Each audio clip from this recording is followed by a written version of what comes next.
And we are live on SumerSports Live. Lindsay Rhodes and Thomas Dimitrov here for the first time together. I'm so excited. It's kind of a rough day in NFL circles. I understand that. We're going to talk a lot about Cut Down Day, Thomas. But first, I want to talk about how excited I am to be with you for the first time, the first of many times. This is great. I mean, I'm in Atlanta, you're in LA. We have some time constraints here, but we're rolling.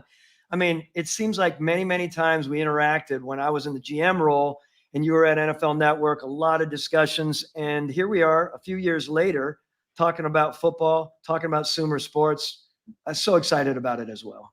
Yeah, I am. We're going to do our first show that is the traditional SumerSports show coming up on Thursday. We'll be talking about rookie quarterbacks, I think. And so something to look forward to there. First, though, it's a big day from a news standpoint in the NFL, on the NFL calendar. It is Cut Down Day. This is a day that you have experienced in the general manager role. It's a rough day for people in that role, certainly for the players who are on the bubble, stressed out, trying to figure out if they're going to make the squad, finding out that they are not going to make the squad.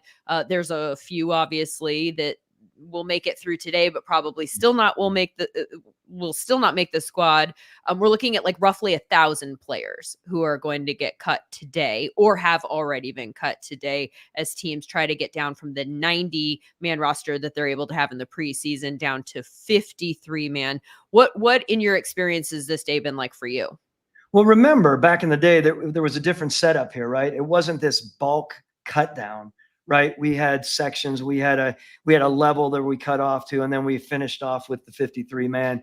Let me just say this, first of all, it's complicated, right? It's a wave of emotions for any general manager and head coach, the team builders. It's not easy, of course, because you're excited about cutting down. You know that all you really want to do, I remember this as a GM, is move forward. Let's get the team cut down. Let's figure out who we're settling with.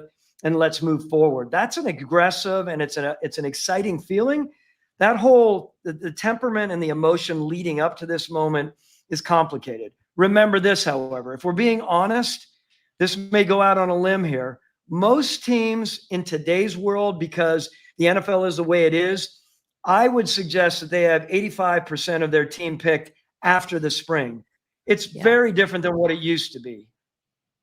Yeah, 100%. And so with that said, the point is there's a lot more of a sort of a focused cut down approach during this part of the training camp, right? Because through the spring, most of the players have themselves in a firm foothold. And then every once in a while, there's a few here and there that have big games and big preseasons, and they do work their way into being either a backup or making the team somewhere. That's not how it used to be, of course. And look, the last thing, the emotions that you have, again, excited about putting it all together. But how many times I saw players walking across the practice field, picture this, garbage bags on their back, literally, and walking over to the dorm to pack their stuff up, to get ready, to get in the van and go home. That is a little bit heart-wrenching. Yeah. It's also on the flip side, you got to sit at that desk and have people come into your office and get to break the good news to them that they were making the squad. Well, and that happens often. And that's one of those things that you feel really good and you get the big hugs going. It can be emotional, especially the outliers, right? Who did make the final push to make the team, Lindsay. Those are memorable moments, not only for the kid, of course, but definitely for the person in that spot as a GM and a head coach. Yeah. And certainly there are some undrafted players' names who have made 53-man rosters that have already been announced entirely. The 53-man deadline is at 4 p.m. Eastern. So we still have about 50 minutes for teams to get down to 53. There are a few that have already announced their cuts for today and are already at that number. I mean, the Bengals did it several days ago. So it seems like, as you're saying, there are some teams that pretty much had their roster in mind when it was the spring, and some had just a handful of jobs that they were really keeping their eye on for guys that were on the bubble in training camp and in the preseason.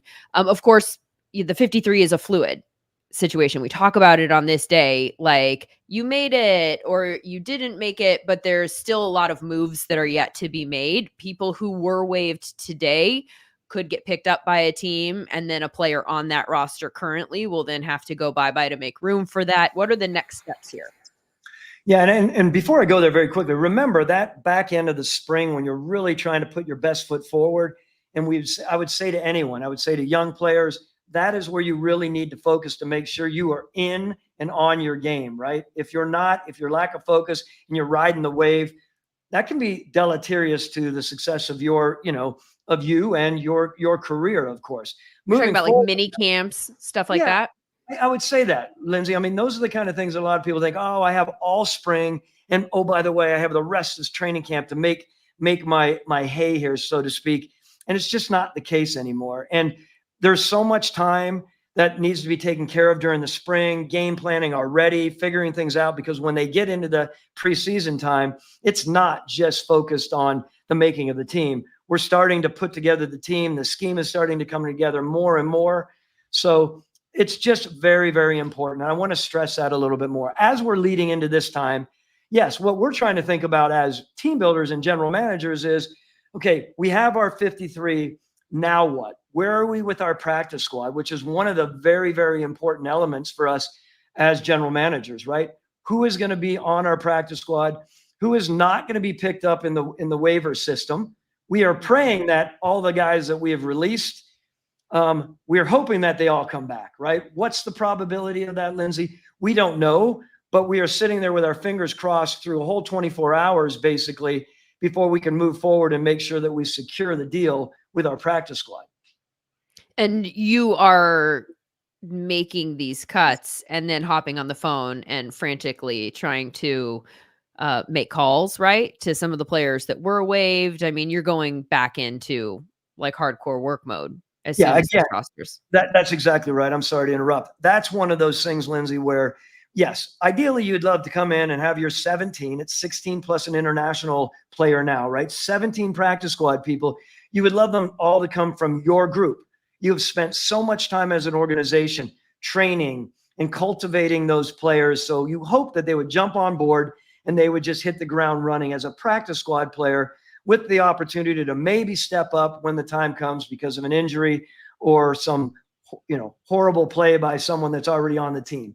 That does not necessarily always work, of course, right? And also what you're doing during this time is you also realize that even though you like your practice squad players, Lindsay, there are other players out there at certain positions that you need an upgrade, even over your potential practice squad player, Right. that you may go out there, you may be making calls, you're watching video, your pro department and your personnel department is working hard to make sure that they come up with the top 4, 5, 6 at a position that is still needed in your organization that may be better than the practice squad player you have had through the whole time and you're hoping to hire. So it's a little bit precarious for sure.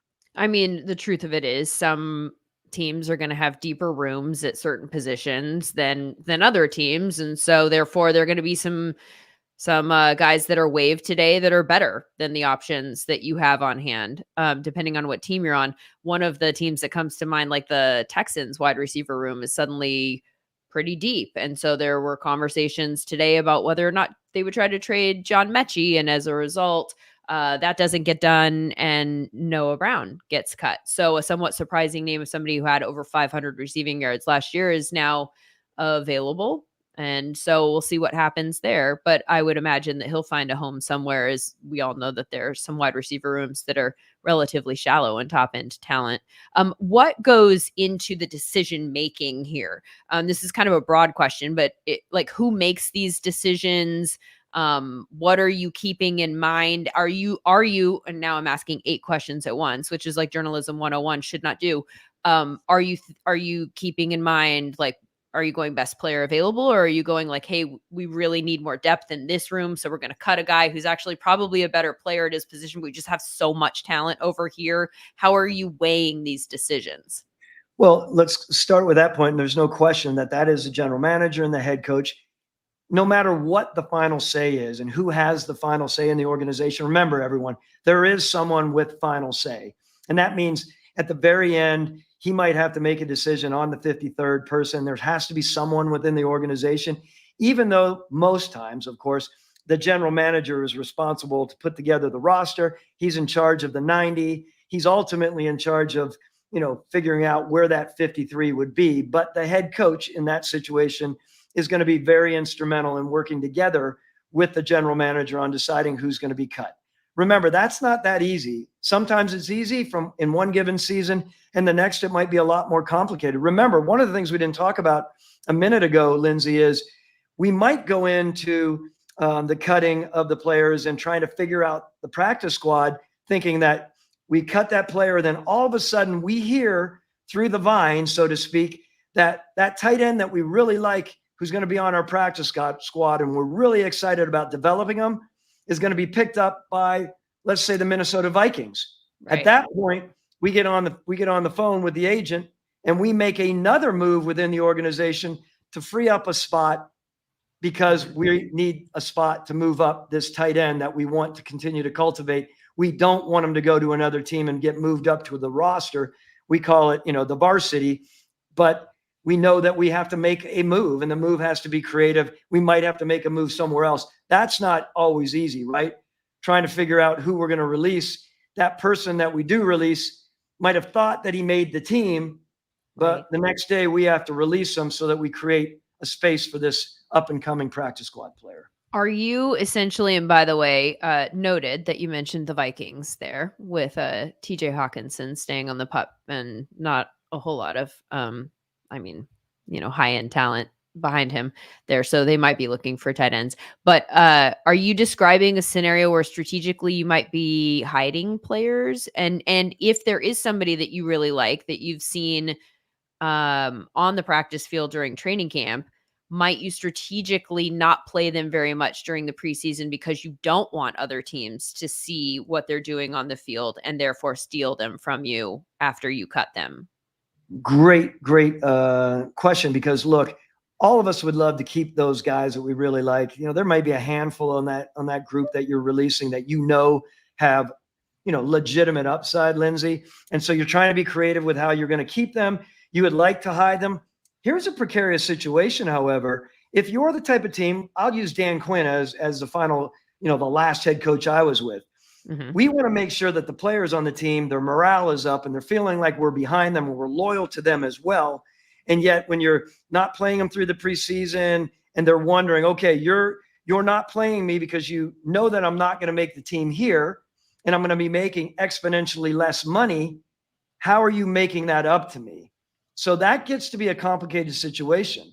I mean, there are teams out there that definitely hide, but I think that they have their conversations behind the scenes with that player where they're telling them, even though you're not going to make our varsity or move up to the 53, so to speak, we are still going to pay you more than what the salary is stated as a practice squad player. That's a whole other nuance that goes into trying to decide how you're going to keep some of these players and keep them happy so that they don't go when their agent calls them and says, look, you're getting cut by the Atlanta Falcons. Right. The Minnesota Vikings have a spot for you and you either can decide to stay or go. What is it? And so that generates a lot of really interesting discussion. That's just about communication, right? Making sure that they understand how you see them and why you're doing what you're doing so that they feel loved up, to steal a Pete Carroll phrase from over the years, and know that they're appreciated by you regardless. It's interesting, this concept, I think, because coming from a fantasy space, I know we are looking at preseason usage as kind of like, what are the tells? And if somebody is coming into a game, later with the like third, fourth string guys, then we're like, well, that's where they are on the depth chart. That might not necessarily be the case. Or somebody is, hardly playing. That might be because you're hiding them because you actually like them more. Or would you say that that's more true for people that are just on the bubble because you don't want to showcase them for other teams for waiver purposes, but that you do want to get guys that you actually think are going to make your squad some reps in the preseason, if that's your approach, so that they're ready to hit the ground running? How do you approach that whole section of Yeah, the preseason, and what does that tell us? and what does it tell? Look, I am from the very beginning. I was about making sure that we got out of our players as much as we could. Ultimately, right? We wanted them to develop. We were all about developing for the most part. Again, I want to see them live.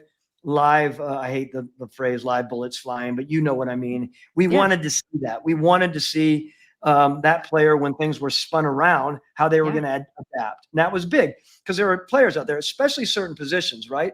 Let's call it the way it is. You're not getting the same ability to watch in practice, except for some of those mixed practices, right? The play, Mhm. practicing with dual, other teams, of course. Joint practice, yeah. The joint practice, of course, means a lot, but the practice rules now are very different. So the O line, D line, you're not seeing the same physicality in practices that you used to see, for instance. So you want to see as much as you can, especially when the preseason games go on with some of those developing type players. Again, everyone has different approaches to that. And I am a believer in making sure that you know what you're getting coming out of the preseason as much as possible. There are some, we saw Raheem Morris. I think he said it about a number of players at Atlanta, and love Raheem's approach because he believes in it. But his approach is we've seen enough. We don't Yeah. want to injure. And it's not Right. about the record in the preseason for him. I think Atlanta was 0-3. They don't care about that. They No. want to make sure that they're ready to go and they're healthy.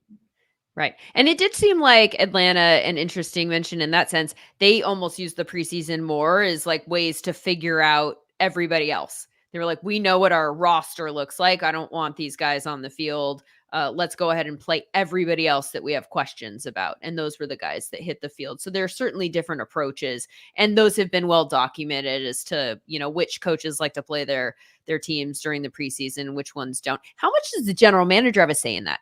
Because I just said, and I realized as I said it, that that's a coach's decision. But clearly, the general manager must be like, I got to make a decision here, and so here is how much I would like you to play these people that I'm having trouble figuring out. It's another great question because there's no question that it comes down to, again, the GM and the head coach and GM to decide on how they're going to play their players, who they want to put out there, who they don't, injury concerns, whatever it may be. If you have the right communicative relationship with your head coach, then you will make that decision together. It's really important. Like, let's go to the opposite end of the spectrum here. Let's go over to Baltimore and Coach Harbaugh. He wants to win every game. It sets a tone. We had an issue on the back end of a season with Dan one time where we weren't putting together the wins, and we were coming into the season a little bit down in the dauber, so to speak, right? We weren't getting our momentum, and people were wondering what we truly were. It was important for us to win games in the preseason. Again, there are people that could argue, never do I worry about it. I'm a Right. big believer, contingent on where you are as a team, maturity level, toughness level, just everything about you as a team determines more your year to year approach to the preseason. I Yeah. personally like Coach Harbaugh's approach in Baltimore because I like the idea of going in, hitting the ground running. I know there are injury concerns, but that's how he does it, and I liked it. That's interesting that a general manager would not be thinking about like, please protect my players. This is the roster that I've built, and I need them to be on the field week 1, 2 through Can I, 18. well, let me say that. Yes, I understand that. In today's world, and we're going to get into this a lot throughout the season, today is very different as a general manager in the not for long world that it is. If you're not given the encouragement and the backing by your owner, your ownership group, or whatever it is, and you're hanging on the edge of your seat and you are hot, and you are hot, hot, hot, I'm talking about, you want to get your guys as ready as possible. Back in the day, you used to have general managers that could think about 5 years down the road. Let's be honest, that is not the case anymore. As much as we want it to be the case, it's Yeah. not, or there are very few teams it is. I am wondering if there has been an instance that you can recall where there was a player released by another team and you were just legitimately shocked. Like, or do the people in front offices, do you think mostly see most of these moves coming? I think you see most of them coming. And if they do come as a little bit of a shock, you realize quickly why that was. There's a lot of banter and a lot of behind the scenes discussion leading up to these cut downs. So if you, and personally in my mind, if you have a really good personnel staff and they are beating the bushes a little bit, trying to figure out who might come available here and there, usually you have an idea for the most part. You can also project on cap casualties. There are a number of different things that you are looking at to realize where the percentages are. I know you're going to talk to Sean Clement in a little bit, talking about our Sumer cutdown tool, which I'm excited to hear how you guys analyze that. But that is a big thing, Lindsay, the projection of who's going to be out there prior to. I'm talking about potentially even 5-10 days before the cutdown, a projection so that you can get ready to know how you're going to approach it if said player does get cut. Yeah, Sean and I have been going back and forth, and I know he's been really keeping a close eye on the Jets defensive line in particular and the moves that are made there. So we'll go through some of the specifics as we go through the cut down tool, and I'm excited to just see it and get a better understanding of all of the fun tools that you guys have here at SumerSports. Now somewhat at my disposal and certainly at the disposal of the teams that are contracted with you guys. As far as this day, is there anything that we haven't talked about yet that you want to make sure that you mention here? No, I think the biggest thing goes back to this is a sort of a wave of emotion that I mentioned. I want to just summarize on that. And yet the reality in today's world is I think more GMs and head coaches are head coaches and GMs. Let me put it in that order as far as the team, as far as moving into the first game. They are so focused on that. And all they really want to do is get by in the next day and a half to go through and navigate through the ups and downs of emotions and the delivering of the bad news, but also that contrast, Lindsay, of I am ready to go. Let's hit the ground running. The excitement.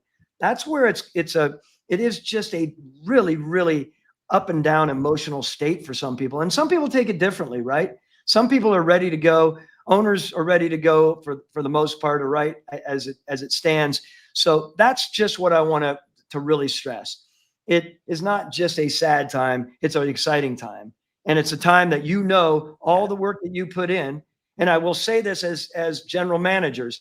I used to joke with a couple of agent buddies of mine, Doug Hendrickson with Wasserman and people like that. Like, he would say to me, Thomas, your job's done now. You need to kick your feet up, put the proverbial dip in, and watch your team develop with your head coach. That's not the way it is, right? We are thinking, okay, we get our 53 and our 17 practice squad. Now, how are we going to improve? Remember this, Lindsay, last thing I will say about this. There are certain organizations that are very aggressive in always looking to upgrade their roster. And there are others who just like their head coach and their staff want to be as solidified as possible, Lindsay. So they're not thinking around every corner, we need to change. They want to keep their group together. They've been together through the spring and they want regularity. Others, and that's very different. Mike Smith was a regular approaching guy as far as my experiences back in Atlanta back in the day. We weren't always looking to move our roster around. Dan Quinn, on the other hand, was much more about let's focus on that bottom 10% and let's always look to upgrade. There's benefits to both approaches. I want to ask you, and you work for a company that deals with a lot of data and is in a lot of ways kind of trying to help modernize a lot of front offices. And I'm curious, and I don't know that it's a particularly relevant question to the degree that it is now, in terms of calling back on your experience sitting in the chair. But like now, yeah, I think it's very relevant for general managers that are making these decisions. How much are you utilizing data when you're making these cut down decisions? How much is data telling you with regards to what happened in the preseason and some of these advanced metrics? How much are you going back and looking at that versus using your eyeballs and saying he got done what we wanted him to get done on that particular play? Well, that's another great question. Years and years and years ago, we would use certain box score data to help us make our decisions, right? Clean and simple. But back in the day, interestingly enough, I'm talking about in the early 90s even, and before that, if you were utilizing data as a scout, as a personnel man, and overly using it, there was a little bit of a hesitation from the older scouts. They're saying, wait a minute, you need data to back up your eye? If Don't you are you know ball? don't you know ball? Don't you get that? In today's world, it's the opposite. If Yeah. you're a personnel man who's not utilizing data as a supplement, as an augmentation, which is where we are at SumerSports, we are not black box. We are not about just providing the button push to help an organization optimize a roster. We are about making sure that you get really good football men in a spot who have a good eye and know how to evaluate, and then supplement their abilities with Yeah. the proper data that is out there today. If you're not utilizing that data, and I know this is exaggerated, and I mentioned it last year, I think at times criminally underutilized data. If you're Yeah. not, then I think as an organization, I would say this from the top down, from an ownership to a president to a general manager, it's incumbent upon that organization to utilize all, at their disposal to make sound, solid decisions. And I think Sumer and other third parties out there provide that. If I were to go into it today without the data that's available, I would feel like it's kind of like you're lacking some of those tools you need. I know there was a quote that you say on our website about this being the co-pilot for the general manager, this meaning SumerSports, third party advanced analytics. This is no longer, Lindsay, just about old school box scores. We still use those or box statistics. Yes. But we are so much more advanced now. Given, again, we have 40 plus data scientists, engineers, and designers in this company. There is a lot of incredible intelligence that it would, again, to not utilize that, we think is a shortcoming. I think you can take the football knowledge and augment properly. And I just think it takes, as I've said many times, it takes a good GM to be a very good and the very good to potentially be a Hall of Famer. Yeah, I feel like it's just advantageous because you're looking for edges that you might not see otherwise. And I think, and I've described this from my own journalism career, one of the things that kind of just gets me excited to tell a story, one of the things I'm always looking for is like, what are we not talking about that we should be talking about? What are we not seeing? And you need to find ways to figure out what that answer is. Data can point you in the direction in some cases. And then also, is what we think to be true actually true? Let's check our work. Like my eyeballs, seem to be saying that guy's doing great, but maybe it's because the volume is massive because he's getting a ton of opportunity, but really what is he doing with each individual carry or reception? And maybe it's not as efficient as would be ideally helpful for a team. So there's just ways to kind of check your work, I feel like, data. And sometimes, you'll pull up certain data points that have been shown to be predictive over the years, and you'll see a name and go, hey, I wouldn't have expected that. Let me keep an eye on that person and see if maybe he gets on the field more in the weeks to come, or should get on the field more in the weeks to come. How can we utilize this particular, the fact that, I mean, I can't even think of a specific stat right now, but like this person's clearly good at this one specific thing. How do we put them in a position to utilize that strength in a better way? It just seems like it should be supplementary. And to me, it feels very obvious sitting from where I sit. At this point, how, and without naming any names, because I know we want everyone to be our friends here at SumerSports, from a team standpoint, what is the percentage of teams in the NFL that you think have fully bought in at this point in time to using these advanced data points as supplementary to their own scouting and decision-making processes? I think everyone knows that in the NFL specifically, and we can talk NCAA another time, NFL, it's a comparative league. It's a juxtaposition league, right? Meaning we go in as personnel men and coaches, and we are always trying to what we call stack bust. We're trying to figure out who are our top at this position. How are we switching around the order? How are we coming up with our starters? So to be able to truly look at some of the players that are the bottom end right now that we're talking about potentially making the team, you mentioned it earlier, to be able to look at that and say, wow, I saw him on tape and I thought that he was a 5.5. I'm just throwing out an arbitrary grade. And after looking at all the advanced data and analytics that's available, you're saying he looks more like a 6.2. So oftentimes data can be the other way as well, can allow you to say, wow, let's go back and do more work. Let's juxtapose that player to someone on a roster who's the number 3 safety or number 3 receiver and say, he is not that far off. And we have him on the bottom end of our roster at the receiver or DB position. And really, they're not. So it's really helpful that way. And I think it's important. To your question, I would say probably most everyone has a data analytics group, and they're growing. They're becoming more robust. Some are still downstairs and away, and others are more involved, right? In a closet somewhere on their little computers. Sure. But some have really moved on. We know there are 5 or 6 teams out there that are way on the front edge of it, right? And we know there are others out there that are still dabbling in it, but they have a long way to go. I would say most everyone in the league has accepted the fact that the league is evolving, and if you don't jump on the data bandwagon appropriately, again, then you're going to be left behind. And before you know it, your owner is going to say to you as Mr. General Manager, you're just a football guy and you're lacking the breadth of being able to say, look, there is more to this than just my eye. I have to factor in the data. And those teams that are slow to adapt to that, I think it's going to be complicated for them more and more. And I've said this, the owners, interestingly enough, and their sons who are going to be taking over their teams in years to come are much more adept at reading data out there. And if they have a GM and a head coach who are working for their fathers now as their owner, and as they become close to taking over the team, they're going to be expecting someone with a much broader, better view of how to utilize data in their decision making.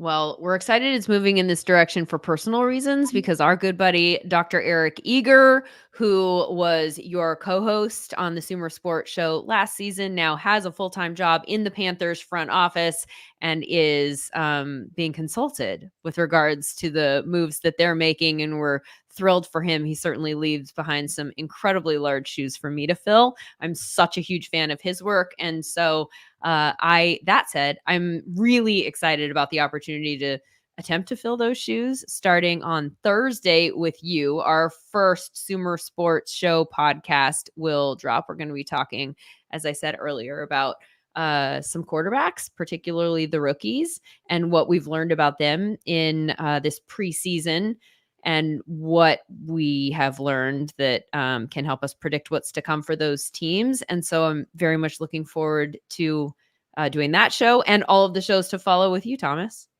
Love Eric Eager. He was so great in this whole transition time when we first got to Sumer, as you know. So excited about him being over there in Carolina.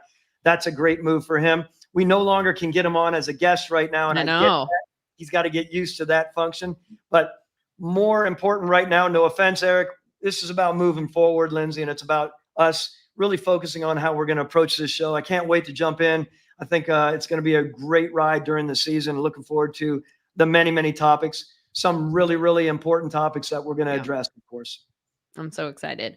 That first show will be on Thursday, and so you can look out for that in your podcast feed, wherever you get your podcasts. Thank you very much, Thomas, for your contributions here today. We're going to let you go. And in the meantime, we're going to welcome in Sean Syed, who is one of the hosts of another podcast that is offered here in the SumerSports family, and that is Stats and Scheme. They being Sean and Tej Seth, who is another one of my favorites in the data space. And their episodes will drop on Tuesdays and Thursdays, similar to ours. However, theirs will come out in the morning. Ours will come out in the afternoon. And so you can listen to Sean and Tej on your drive to work. And then you can listen to Thomas and I on your drive home from work. We're covering all of the bases here, Sean. I can't hear you. Is that me? Are you muted? Uh-oh. Some technical difficulties with Sean. Are you back? I'm still not hearing. All right. So we are trying to get Sean's microphone to work, which hopefully is not as super complicated thing and might be as simple as clicking a few buttons. But Sean Syed is going to take over for the next half hour, assuming that the audio is up and running. And he has several guests that he's going to be talking to. And one of those guests is going to be Bruce Gradkowski. They will talk about, I assume at the very least, they can hit some of the quarterback themes. There are some big changes to the quarterback rules this year, in the sense that you're not allowed to bring a quarterback up from the practice squad as many times as you want as an emergency quarterback. So that person needs to be on the 53-man roster. Will teams carry 3 in that scenario so that they have their emergency quarterback? Or will they go with 2? We're getting the answer in a lot of these different team situations. We have been getting them throughout the day. There have been some quarterback moves so far that have been interesting, I think. Starting with Desmond Ridder being cut by the Arizona Cardinals. Clayton Tune looking like he won the backup job there, and they're only going to keep 2 quarterbacks. Let's see another quarterback move from a cut standpoint. Bailey Zappi released by the Patriots. They are still keeping 3, though. He just didn't make the cut there. It's obviously Jacoby Brissett and Drake May. And then Joe Milton, who was like one of the surprises of the preseason, got a lot of preseason pub there in New England. And that will be a very interesting conversation moving forward about whether or not they should start Drake May behind that offensive line, or whether they should maybe try to work out some of those kinks and then turn to Jacoby Brissett. Nate Sudfeld released by the Detroit Lions. It looks like Hendon Hooker won the backup job there. CJ Beathard released by the Jaguars, a notable name at the quarterback position who is no longer with that team. We're going to go through some of the other specific names that are now going to hit waivers, were released today, were traded. There are a number of different transactions that we are going to be talking about in the next hour and 15 minutes as we are approaching the cut down deadline, which is coming up at 4 p.m. Eastern. That's 18 minutes away by my watch. And so we will be here with Sean Syed.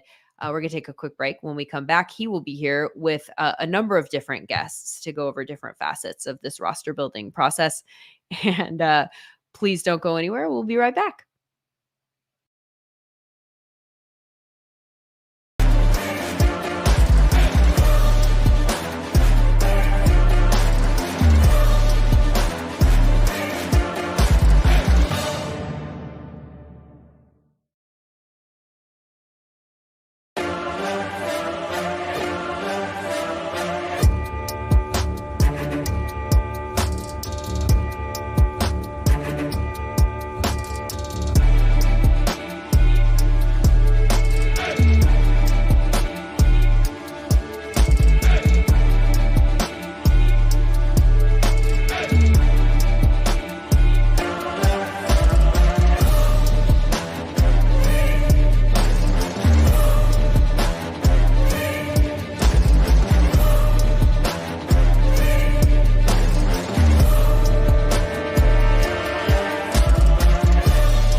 back. Okay, so Sean's still experiencing some technical difficulties. We're going to try and get that worked out and get him into this conversation ASAP because he has a lot of very interesting thoughts, and I want to make sure that we get to hear from him. First, though, in the interest of keeping things moving, we are going to welcome in Bruce Gradkowski. Hello, Bruce. Lindsay, how you doing? Thanks for having me. I'm doing well, and I'm so excited that I get a chance to talk to you. Bruce, everybody, you guys know his name. You know him. He had an 11-year NFL career. He's now the offensive coordinator for the St. Louis Battlehawks of the UFL. What's that experience like? You know, Lindsay, it's been awesome. But I also realized during the last 2 seasons, I'm like, damn, this is why coaches get fired, because you plan, you prep.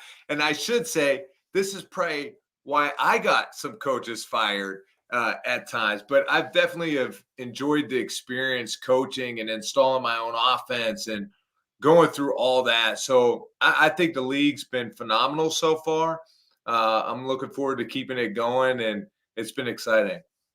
I'm curious, as this is cut down day, just as an umbrella question thematically, what your experiences were like on this day, what kind of memories you have?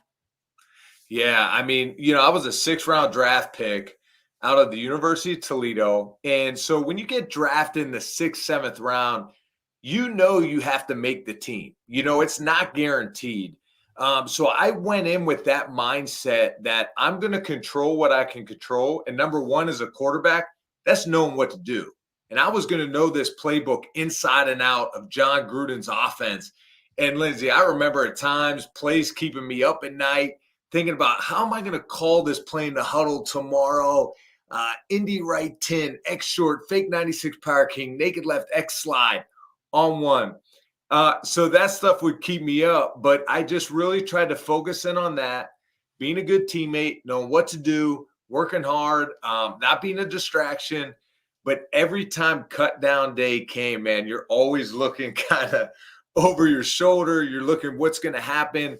I always tell young players, don't start counting the numbers, the bodies in your room, because as a quarterback, if there's 6 quarterbacks during training camp, you're like, all right, they're keeping 3 of us.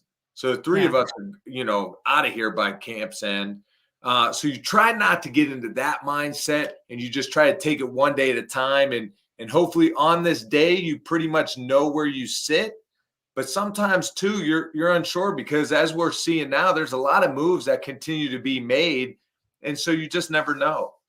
Yeah. And, it's funny because you're talking about it from the perspective of somebody who's young and trying to get into the room. Then at some point, unless you are firmly, you are the starter and they've built around you, then there comes a time on the other end where you're like, I'm probably better and more capable of running an NFL offense than this young guy. But this young guy is the guy who has the upside that they might want to keep on the roster. And so it's kind of like that dynamic never really goes away, except for those established, obvious starting quarterbacks. Lindsay, that's such a good point because early on in my career, it was making the team. And I'm inexperienced, or are they going to give me a shot? And then you get to the point when I was with the Bengals, I was backing up Andy Dalton. I signed a 2-year deal, $4 million. So going into my 2nd year, I was owed 1.8. I had a $200,000 workout bonus throughout the offseason. But Zach Robinson was the number 3 quarterback, who is now the offense coordinator in Atlanta. So he was in the room, but you could tell during the offseason, during training camp, they try to give him more reps. They try to see where he's at because now I'm more of the higher price tag backup. So you fight those elements. So in that period of my career with the Bengals, now I understood, look, I am the veteran. I do have experience, but I do realize Andy Dalton is on his rookie contract. Do they want to pay a backup more than Andy's making? So those were always the things you kind of, the anxiety through training camp and wondering if it's going to happen. And then when it does happen, you make the team, you're like, yes, okay, it's a breath of fresh air. But you just never know. We talk about value over replacement as an advanced stat. In this case, it's literally value over replacement, right? Because you're literally talking about the dollars and how much you have to pay for somebody versus the other. You talking about practicing the play calls.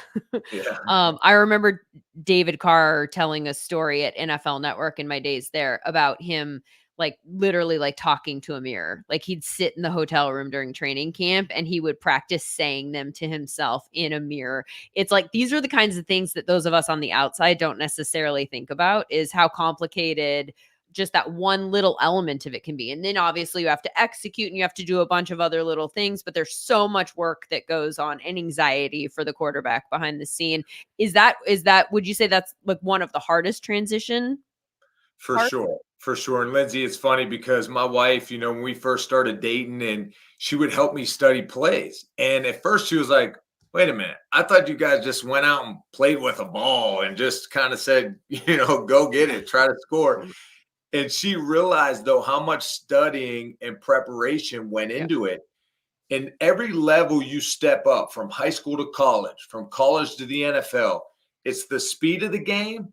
And then it's how quickly you can process it mentally and execute. And the mental side of the game is not only understanding what to do, where to be, execute your assignment, but also in a rapid pace, can you decipher what just happened and make a quick, decisive decision and be accurate with the football as a quarterback, or take the right footwork as an offensive lineman.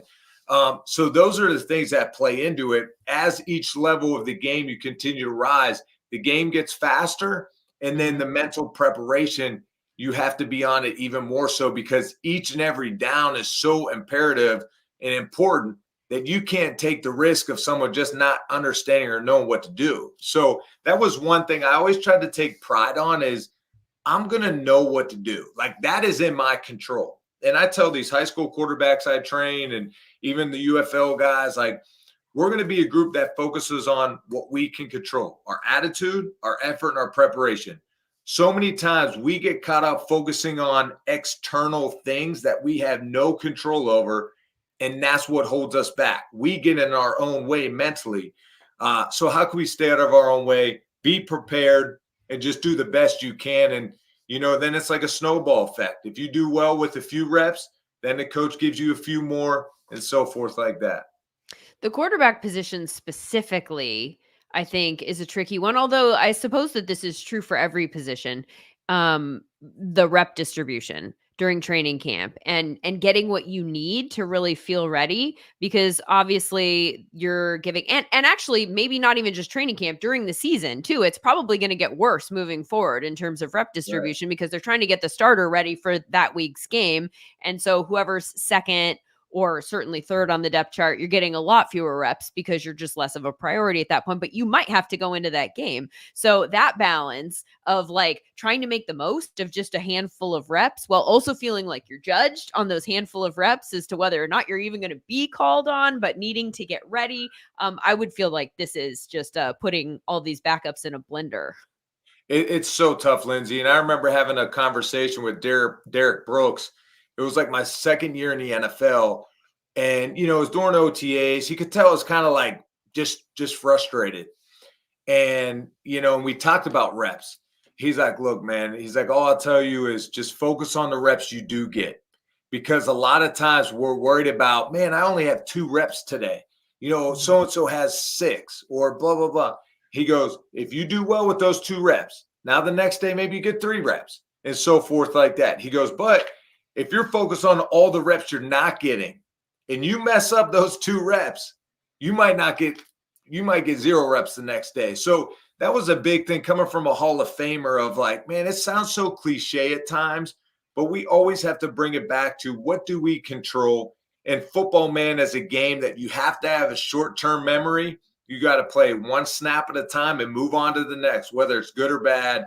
And that's what I tried to live by as a player. And that's what I try to preach now as a coach, because there's such a fine line between the good and great players, that it's a constant battle each and every day.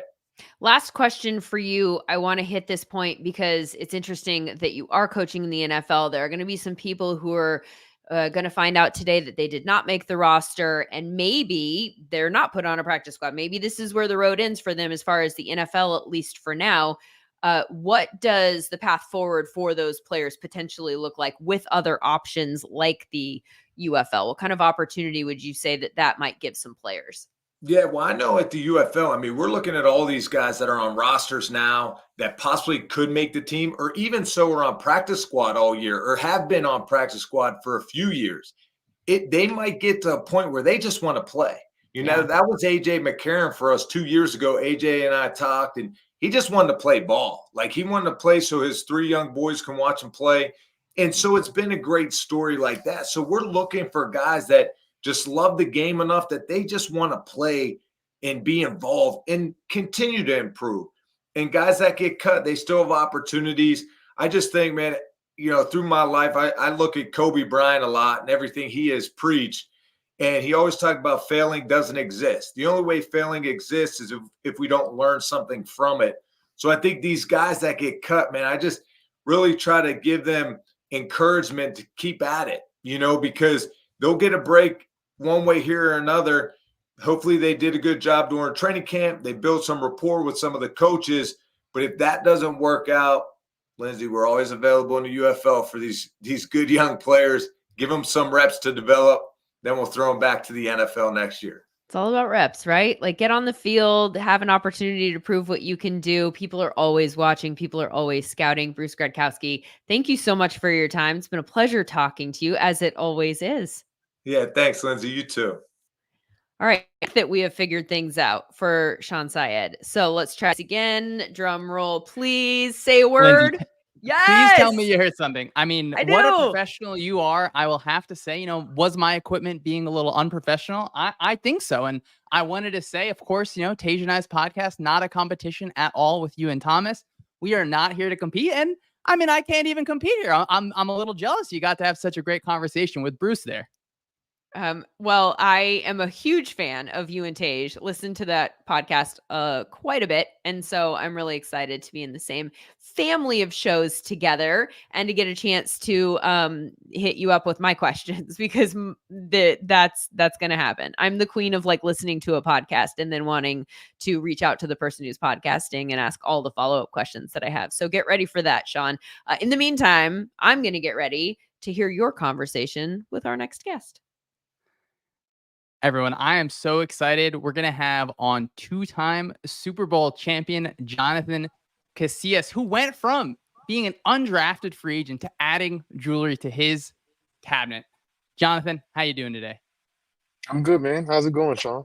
It's going great. You're a native of the great state of New Jersey. You're someone who's given back to that state that is so close to my heart. And so far today, we've had on a former general manager talking about what cut down day looks like from his perspective. And we just listened to Bruce and Lindsay talk about it. I was really looking forward to having you on because you entered the league as an undrafted free agent. What was that process like, going from being undrafted out of Wisconsin to ultimately signing with the Saints as a free agent? Well, first off, draft night was very, very difficult from the beginning. Expecting to get drafted pretty early and not going at all. Get my first phone call, I think, in the 6th round, Sean. I'm like, man, nobody like me, nobody want me. So that was a hard day. But then, when you get on the squad, you're kind of, low in the depth chart. But as my career progressed, that wasn't out of the norm. That kind of happened, and it happens through guys. No matter what, no matter where you get drafted, maybe not the first round, but being an undrafted free agent, I had to take all the scout team reps in training camp. Training camp was very difficult for me. And you're going against 1s and 2s. They're fresh. So it was hard, man. And then this is the thing, Sean, we were in a separate locker room. The rookies were, right? Malcolm Jenkins was in there, our 1st round draft pick. Stanley Arnaud, 4th round draft pick. Thomas Moore said, I think he was 5th round draft pick, still playing for the Jets right now. Those were kind of the only guys that were safe. And everybody else that were undrafted free agents, when the door would open and everybody was in there, there's only one reason that the door would open is somebody's going to get told to bring their playbook to Sean Payton. That was so nerve-wracking, Sean. I'm talking about, man, we are having a good time. We talking about, practice and, I hit this guy. We did this. I did that. And everybody having a good time. That door open. Everybody get quiet. We act like we're busy because we knew what they was coming in. Unlike now where they basically do cuts the last week, or basically like today, like the last day of cut down, there were like, different markers throughout the preseason where you had to be down on a certain number. So anybody could get cut at any time. That's what it felt like. And that was so nerve-wracking, bro. Like, I can't even tell you how, like, every time they opened the door, the only person that was comfortable was, like, Malcolm Jenkins, because he was the first-round draft pick. Everybody else was like, oh, my God, act like you're busy. Act like you're doing something. It was so nerve-wracking, bro. I can't even, like, I never had anxiety, but I was so anxious around that time, bro. It was crazy. Jonathan, I'm so curious, how does that impact you during practice? Because as you said, it's such a mental burden that you're having to face every single day, maybe every single hour that you're in training camp. So did you think it made you feel like you had to press a little more during your reps, or maybe, you're told to do this assignment, but hey, I really need to show off for the coaches a little bit? How'd you handle that just from kind of a rep to rep basis in practice? See, the thing is about being an undrafted guy, and there's a room full of linebackers. I was probably linebacker number 12, 11, 12, or 13 or something like that. So I was getting minimal reps. So what I'm trying to do, is when I'm in the classroom, I'm kind of saying stuff out loud so the coach can hear me. You know what I mean? Like, I understand the playbook so you can trust me.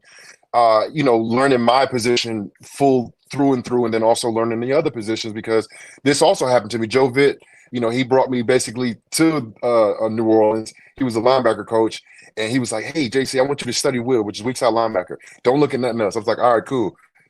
The next day, I got in that same linebacker strong side. And I'm just like, bro, what the heck? But that taught me you got to be ready for everything. You got to be ready for anything. Your versatility is key, especially when you're so low on a totem pole. So I wouldn't say I was too anxious. We talked about that earlier, but it was more like every single rep counted. I got to be on point. I got to be vocal. I got to be where I'm supposed to be. And then when I get to the ball, make a play happen, whether it's stripping the ball out, making a good tackle. Because back in the day, back in 2009, there were live periods where you can tackle. I remember it was, maybe a couple plays throughout the whole week that we would do it, but it was like live tackling plays. And it was a little bit different now, where you don't really hear pads cracking no more. Everybody got the Guardian helmets on now. I go to the practice now, it's like, man, this is like a cakewalk. I could still be playing into my 16th year if they had training camp like this. But it was a different feel. Definitely a nerve-wracking experience, but every single rep had to count. When I'm only getting, a couple reps here and there, and then even the games, the preseason games, I barely got playing time, but, it was enough, I guess, for them to see to keep me on the 53-man roster. Jonathan, of course, less preseason games now than when you had. Of course, it feels like every year there's less practice time. There's even continuing discussions about, hey, are they going to scrap one more preseason game, add another regular season game? And, maybe that does hinder the development of players a bit. And you mentioned being on the back end of that room sometimes. Did you feel like of course, you guys are competing to make your dream come true. Did it feel like there was ever animosity, or did you always feel like it was, hey, I'm going to prove this kind of on my own merits, and I'm going to win this job, as opposed to feeling like, I got to kind of see someone else mess up? No, not really, but I did ultimately know, because of the locker room that they had with the linebackers, Fujita, Shanley, Vilma, Jolan Dunbar. Like, there were Mark Semino was there. It was a lot of guys in that room, and I was, I just kind of knew that literally the day I, committed to the Saints. I was trying so hard not to say get drafted, because I didn't get drafted. But the day that I basically, agreed to sign with the Saints, after the draft, I knew in order for me to make the roster, I would have to take somebody's spot. And I literally toasted to that, because I had to wipe my tears away from feeling, how bad I felt from not going drafted, to, that whole like approach, like, hey, if you want to get noticed, if you want to stay on this team, if you want to make this team, you have to take somebody's job that basically already have that. Somebody probably already have that job already. I don't know if I did that. Some injuries happened that preseason as well. Dan Morgan was there. He tweaked I don't know what he had, but he just left the practice field. So the numbers started to dwindle a little bit. Definitely got more confident. But even the day that I made the team, like today, I'm waiting all day around Sean for my phone call, thinking, I'm supposed to get a phone call to know that I'm on the team. But I'm like 10:30, 11 p.m. at night. I called Vilma, like, hey, man, like, did you hear anything? He was like, I don't know, you on the team? I was like, I don't know, nobody called me. He's like, yeah, if they don't call you, you're good. And I was like, oh, my God. So, like, even that day, I'm talking about all day, bro. I was nervous the whole entire day, because you just never know, schedules are coming out. rosters are coming out now, and there's always going to be surprises. You know, there's always going to be some undrafted free agent or late round draft pick that make the team that maybe didn't even show up during training camp, but they see something special in him. I think that was me. Sean Payton, Coach Vitt, I think they saw something special in me, Greg Williams, and, you know, ended up working out for me. Jonathan, it certainly did work out for you. You know, that same year with the Saints, you're, of course, the player officially credited with recovering that surprise onside kick for the Saints in the Super Bowl. You're on the backside of that play, running into the pile, balls bouncing around, and you end up changing Saints franchise history. So what did that moment mean to you in your rookie season where you, as you said, you face so many of those anxious feelings, so many of those nervous moments when that door's opening and you find out, hey, I'm actually not looking forward to a phone call. I want to keep my phone on silent. What did it mean to you in your rookie season? Well, first off, when it happened, I really didn't understand exactly what transpired. You know, the first onside kick to recover the Super Bowl, like, you know, like the whole, you know, Breeze against Peyton Manning, like, you know, I'm kind of like an integral part in that whole dynamic of the greatest quarterbacks to ever play the game and a little old undrafted free agent backside of the play, not even supposed to be in it. I just dove in, got nosy, wanted to get involved, and I literally ended up with the ball in my hands. But if you watch the play over, which is hard to see, the referee standing on top of me, so I give it to the referee, and then somebody else has the ball running around with it. And I love my guy, Chris Reese, but I was officially credited for it. I had it in my hands. I didn't realize, especially during the game, but like even to this day, Sean, you know, people from New Orleans, like, if they find out, like, I was the one that recovered, they're like, oh my God, like, you know, I'm like a superhero to them. You know, yes, Drew Brees is the man, you know, the myth and all of that, Marcus Colston, Reggie Bush, all of those guys. But like, when they were like, oh, that's the guy that recovered the onside, like, they're so thankful. And that, look, I love my Giants, you know, nation. I love them. There's something special about that New Orleans, you know, fan base, man. Like Katrina and the resurgence and the, you know, the resurgence of New Orleans, you know, they kind of attribute it to kind of like the Saints. And I was looped into that as a young pup, you know, and it's such a beautiful thing to be part of something so special. I hope New Orleans gets another one, but as of right now, that's the only championship that they have. And I was just so happy and so proud to play such a pivotal point in that game, man. And like I said, New Orleans fans are different. You know, I don't think I still got to pay for food, you know, now when I go down to New Orleans and Bourbon Street. Jonathan, I love that. You know, we've talked about the kickoff overall a bunch at Sumer, and that sort of surprise onside kick is gone based on the rules for at least this year. You know, from a player view, do you think that the new kickoff, it gives players maybe another chance to show off their skill set and try and make that final roster? Yeah, I think so. I think it needs some adaptation. Like, you know, we got to figure out what exactly this new, you know, a line a few yards away, wait till the receiver catch the ball. Like, that's something new. Like, you know, and these guys who have played special teams in the past, whether it was in the league or in college, you know, those rules are a little bit different, a little bit closer to college, but still a little bit different. We want to see what happens. I think it's going to be a little bit of an advantage for offense, but it also, you have to have guys to now, you're not running really, like there's not too much space. So you got to have guys to get off blocks. So I think you're going to see maybe a resurgence of the linebackers becoming more vital in terms of the back end of the roster. So you have, you know, your 53, but you got your 22 starters, 11 on offense, 11 on defense. I think more of those body types are going to be more linebackers who maybe are pass rushers, maybe are middle linebackers, but guys that can understand how to get off of blocks. And then vice versa on offense, more tight end bodies, you know, more of those, you know, middle positions, and then maybe even bringing back offensive linemen. You know, I know it's kind of like the athletes are out there, but it's not that much space, Sean. You know, it's like linemen are athletic in 5 yards, you know, like they look really good after, you know, 5 yards. After that, that's where the athletes kind of take over, and they're kind of taking that part out of it. So I'm interested to see where it goes, but I'm glad it's back because I know so many guys, including myself, that made, you know, so many milestones and so many great careers just by playing special teams. Jonathan, and I'm not going to accuse you of any linebacker bias here. I can see you, advocating for more linebackers on every roster. I'm not mad at that at all. You know, you spent some time in New England. You spent some time in New York. I wanted to ask you, how did you just deal with the shifting coaching staffs that you had to deal with from an expectation standpoint, whether your techniques or the schemes that you were expected to execute, even on the special teams level were different? How'd you kind of deal with going from team to team and adapting to the new environments? I think first things first, whenever you go to a new situation, you have to understand the language that they speak. and defenses, they're all pretty much similar. You got your cover 2, cover 3, cover 9, cover 6, cover 4, all of the coverages. You got your fire blitzes, you got your man blitzes, like you got your single add-on, your fire, like you got all of those are the same, but the verbiage is different, right? The vernacular is different when you're talking.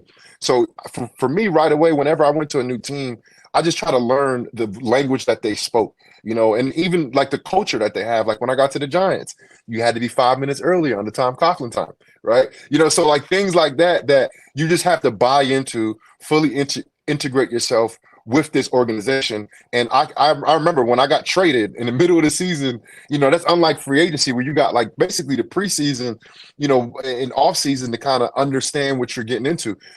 Middle of the season trade is crazy. I literally went from Tampa Bay 80 degrees to beginning of November in New England 30 degrees snowing. I didn't even own a winter coat in Florida, and I went straight there, no winter coat, had to layer up, but they didn't give me too much. New England, they're real tight with everything.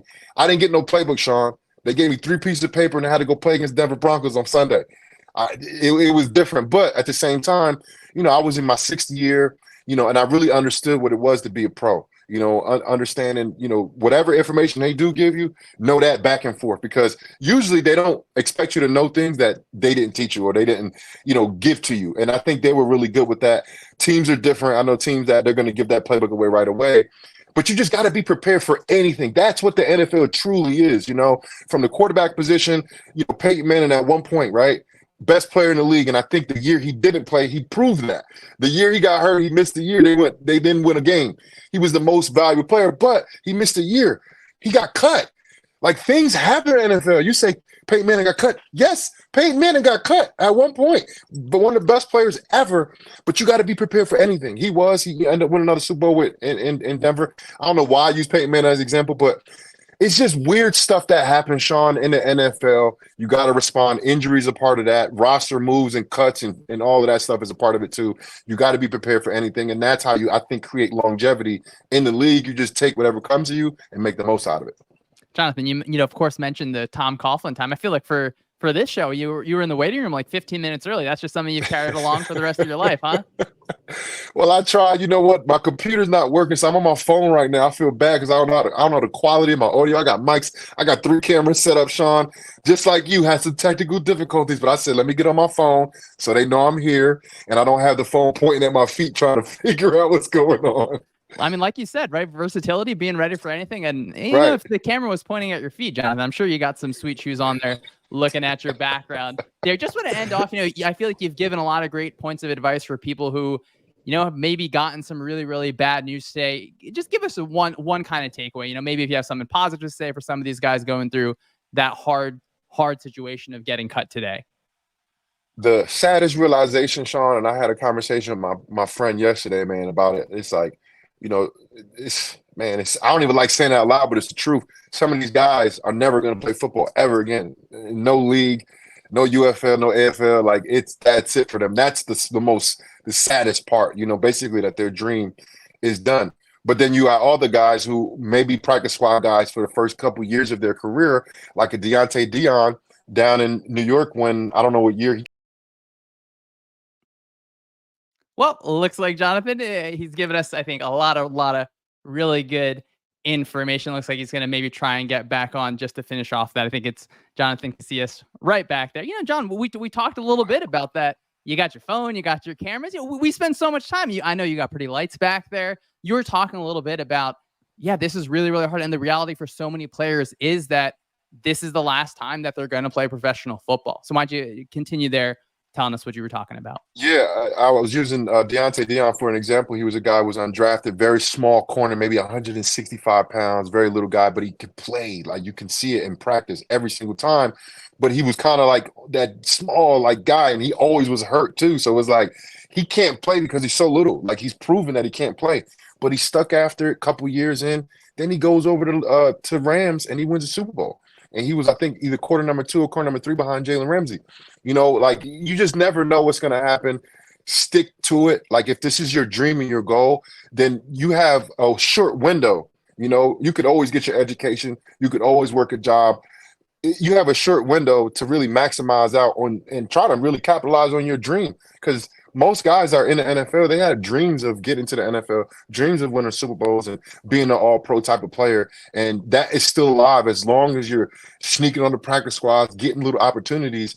It's still alive. And even going to another league, UFL, now they got the UFL now. You can play in the UFL, you come back, to the NFL. So just stay after it. Focus all your attention onto it. Your priorities, they got to be up there with family and kids and God and all that. Got to be right up there with that, and everything else comes secondary. Jonathan, really, really appreciate the time. You can find Jonathan at JCasillas52 on Twitter, running the Forward Progress Camp, and of course on Giants Radio. Jonathan, again, thanks so much for the time. Thank you, man. Much appreciate talking to you. All right, up next, we're going to have Chuck Bresnahan, who is not only the author of a wonderful piece on scouting linebackers on SumerSports.com, but a lifelong coach who has been alongside Nick Saban and Bill Belichick and has coordinated multiple defenses in the NFL. Chuck Bresnahan, how are you doing today? Sean, I'm doing great. It's great to be with you. And it's always great to talk football. It's always great to read what you're writing about football. You had an awesome podcast episode as well with Thomas Dimitroff on the Sumer Sports feed. It's just invaluable information, I think, for anyone that's interested in scouting or really interesting just thoughts on football overall. Chuck, we spoke with Bruce Gradkowski, who was a player earning a spot on the roster every year, and Jonathan Casillas, who started his career as an undrafted free agent. I wanted to ask you, how much of a role did you have as a coach in shaping that final roster? It's funny, Sean, because, first of all, we've got a hard act to follow with Lindsey and Bruce and now with Jonathan. I mean, they did such a great job of just telling it from a player perspective, and to hear that and tie in what you see from a coaching perspective is just, today is just such a unique day. But as far as all the teams I've been with, it was different with each team.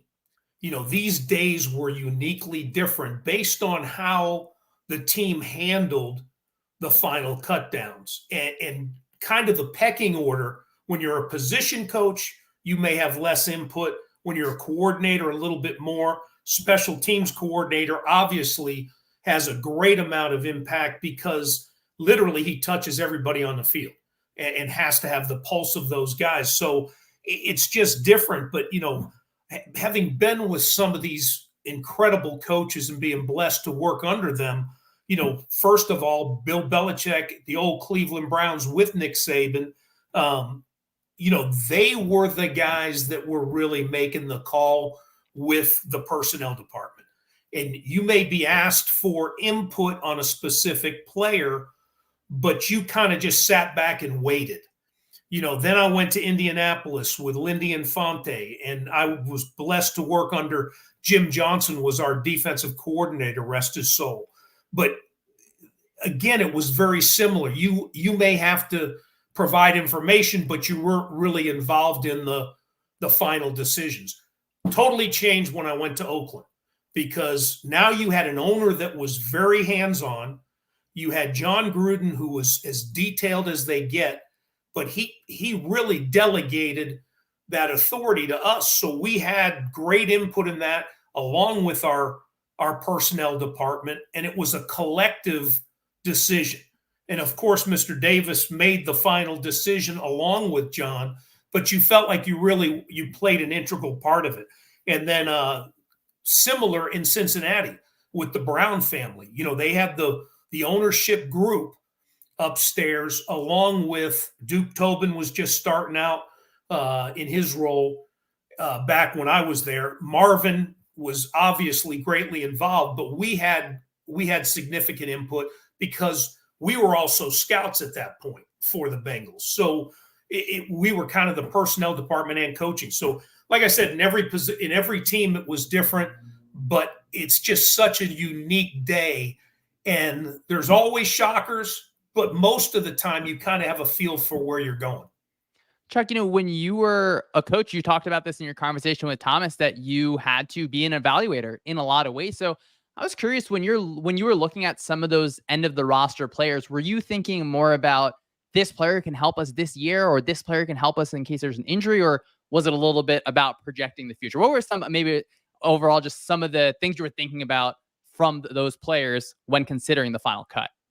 Great question, Sean. It's, and again, every year will be a little bit different based on your depth, how many returning players you have, with free agency basically increasing each and every year. It grew. So you had to stay on your toes. You had to be alert to things.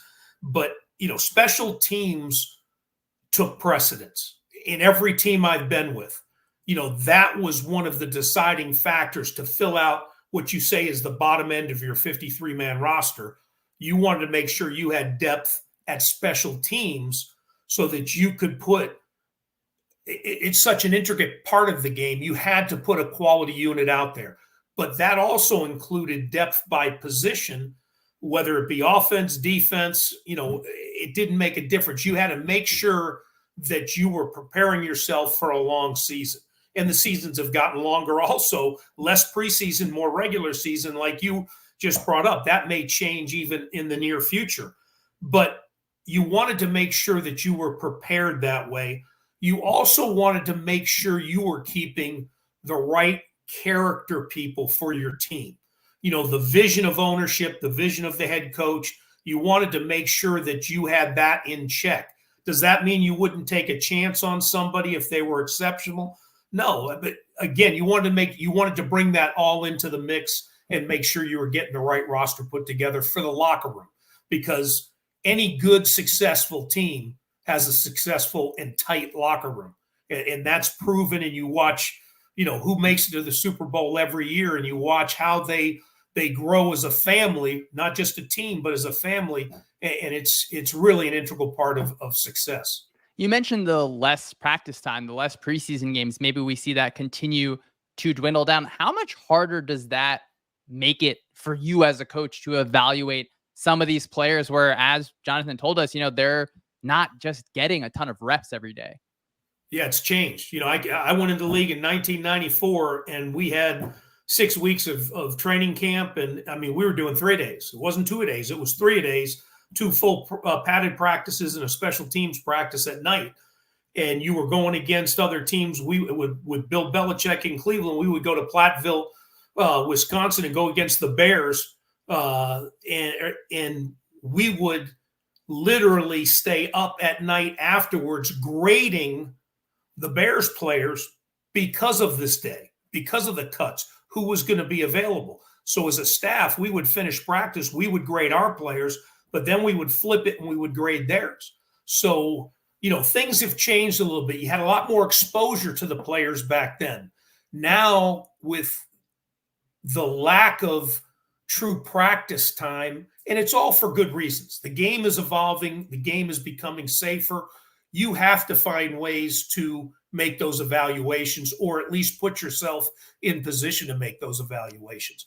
But one last thing, Sean, as a coach, I've had it a few times where you have a guy that goes out and plays like a Hall of Famer when they're in shorts and a helmet. And as soon as the pads go on, it completely changes. So those are the things that are a little bit harder for the staffs now to make those determinations. So these preseason games still are important, and it's important to get that right pick on a day like today. Now, how do you deal with the kind of opposite situation where you have a player that maybe they're not executing every single thing in practice, but when those lights are on, they're able to maybe hit a different speed? Yeah, you always want to have that as a potential guy to make that roster. The other thing that you have to do, and you can see it a little bit, in evaluating these preseason games and these players that are kind of at that risk of being cut today, there are teams that will quote unquote hide players so that they don't get a lot of exposure on tape, so that if they do release them, they try to get them back on the practice squad.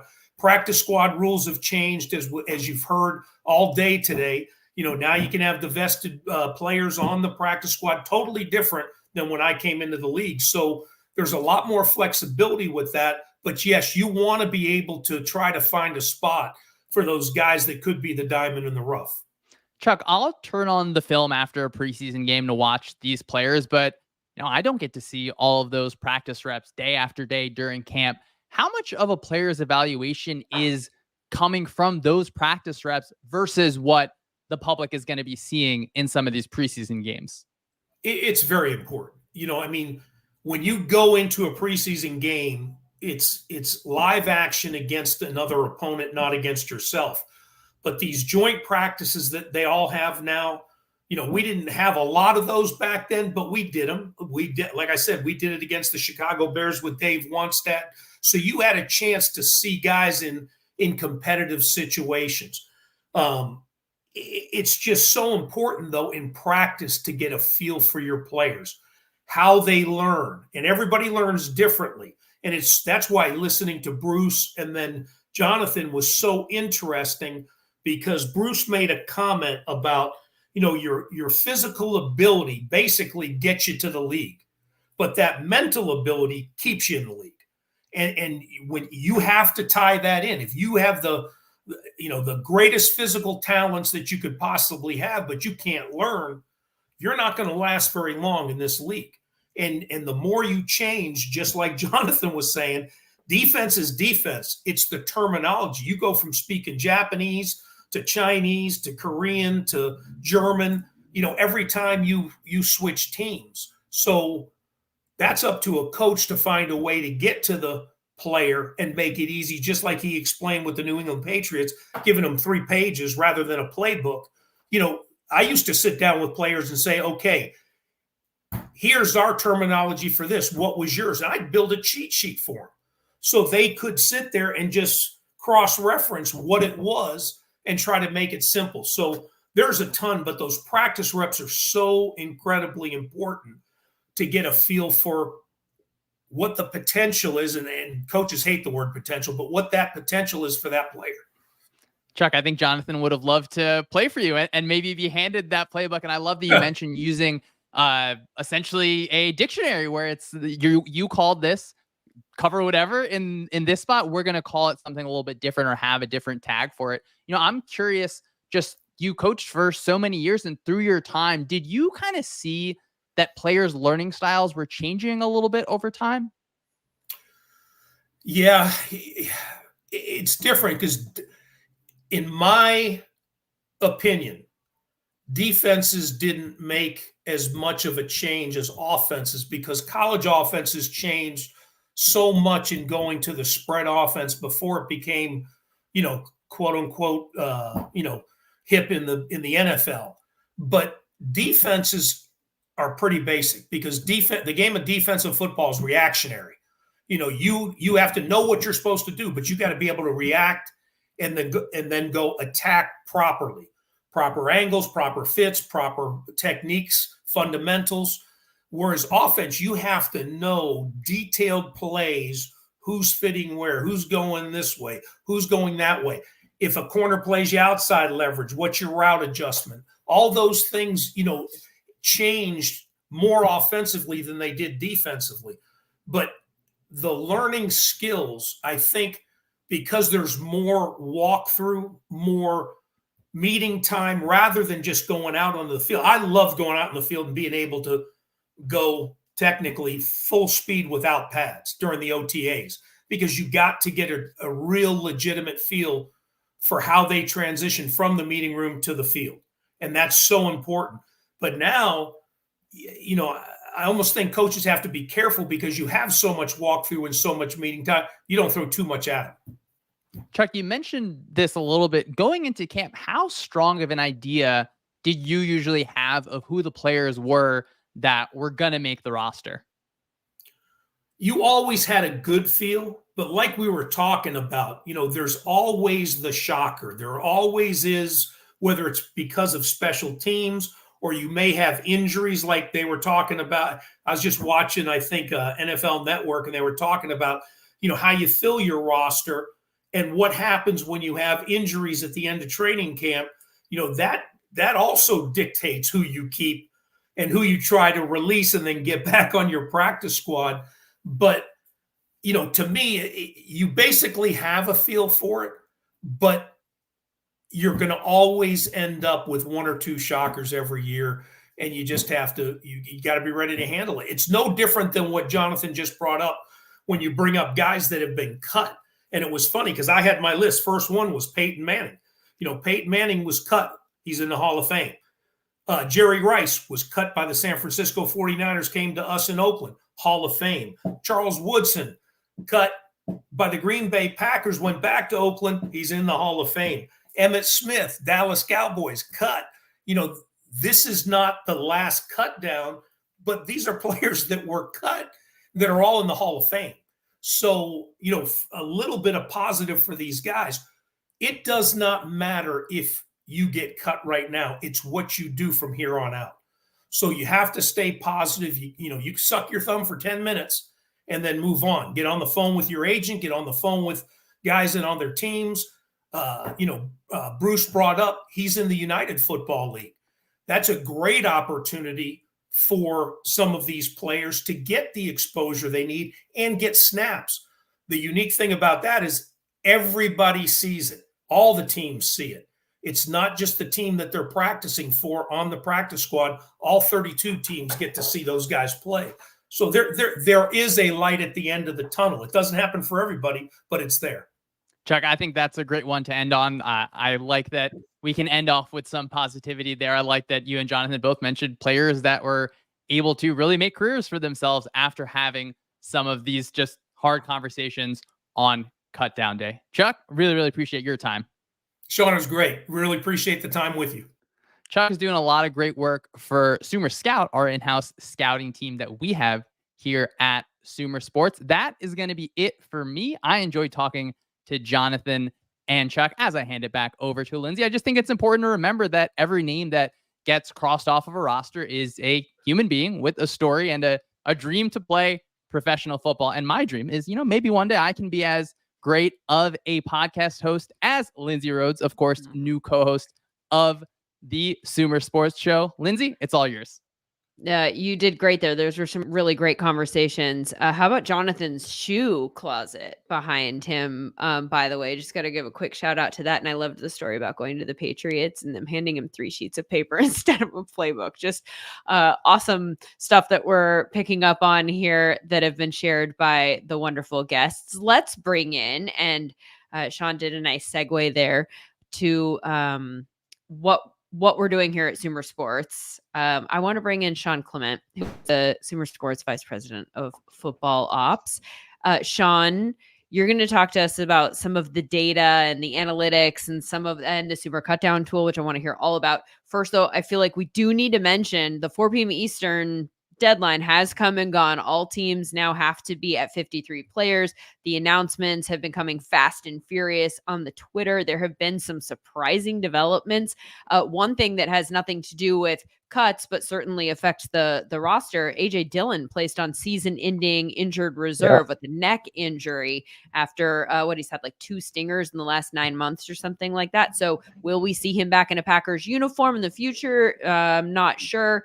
But that one, a relatively big name and a big move. There have been others, and I want to get your take on some of those. But first, I do want to talk about the Sumer Cutdown tool, because I think that some of the work that Sumer has been doing, and we've talked about the data and how you incorporate analytics as a way to just kind of check your work, or maybe see if there's some edges in here that you're missing just with your eyes in various NFL front offices. What is the work that Sumer is doing to help teams prepare for this specific day? Yeah, so as part of our offering for Sumer Scout, we have a cut down tool that our client teams can access. And really what we're just trying to give them an idea of is, who do we think might be available among all of the other teams out there at the NFL? Because, it's been brought up during this podcast, and then, Thomas Dimitrov and I've talked about it a lot. A lot of times when these guys get cut, it's not necessarily a value judgment on that individual player. Sometimes a particular team just can have too much talent in one position, and then you end up with an odd man out type situation. And that's really, if you're trying to hunt for good players who just couldn't make a particular roster, that's the type of player that you're trying to find using SumerSports cut down tool, where it's like, okay, how much running back talent does San Francisco have? Well, maybe they're going to cut somebody who I might be interested in. You and I talked a lot about the Jets coming into today. You know, I was taking a hard look at their defensive front seven, and it's like they got a lot of talent there, and they had 3 UDFAs on there. What? They kept all 3 of them, but we texted a lot about this. But by the way, like, not for nothing, that is a headline today. And I know that that won't be the headline, right? People are going to take like I did with the AJ Dillon, the household names, the people that people have on their fantasy football squads. But like the Jets keeping 3 undrafted free agent defensive linemen on the 53-man roster, considering the talent that they already have on that in that position room. I mean, I think it's fascinating. What does it say? What does it say about the 3 people? What does it say about maybe the Jets thinking that other teams knew about them and maybe they wouldn't make it through waivers and come back to them on their practice squad? Like, what can we read into this move? Yeah, well, there's a bunch of different possibilities, right? You know, we had talked quite a bit about Leonard Taylor, you know, graduate out of Miami, who's UDFA, plays defensive tackle, and has had a great preseason, right? You know, some of the speculation that we had kind of talked about was like, well, are the Jets maybe going to try and trade him, or are they trying to maybe get a little bit younger in their defensive line? You know, there's a little bit of that gamesmanship, right? Yeah, and if you can't find a trade partner that will give you something enough, then maybe you're starting to have some harder conversations with veteran players. It's you know, it's tricky. I do think some of these guys would not have made it through waivers, and the Jets knew that, and so they just decided, well, the heck with it, let's keep all 3. Feels like a win for Joe Douglas, right? Like that means that they did something right around April. I mean, anytime you can get, you know, 3 UDFAs on the same position group, that's a good day, right? Especially one of them that has as good of a preseason did as Taylor. And the other ones, you mentioned Leonard Taylor, Eric Watts from UConn, Braden McGregor from Michigan, and they all make the 53-man roster. Worth pointing out again, as we did earlier with Thomas Dimitrov, just because you make the 53-man roster at the end of today, that doesn't necessarily mean that you'll be on it tomorrow or the next day. I mean, people will continue to make moves. Though in the case of these 3, perhaps it's more of a statement that they don't want them to go through waivers and to lose this talent. I want to go back to the Sumer cutdown tool. And by the way, we popped it up on the screen there, and you could see there was a black line. The grades are blacked out for now. You know, this is a tool that's offered to the different teams from Sumer, and we didn't necessarily want to like expose all of the data that the teams are getting, particularly at this time of year, because then if other teams that maybe aren't using it can see the grades, then the teams that bought it don't have that advantage anyway. There are a lot of different reasons here, but based on it looks like you're ranking the cut down candidates based on, it looks like there's high at the top of the screen. And so Sumer saying these are people that are likely to get cut. My guess is that there are other levels of that, like maybe possibly, but like low, medium.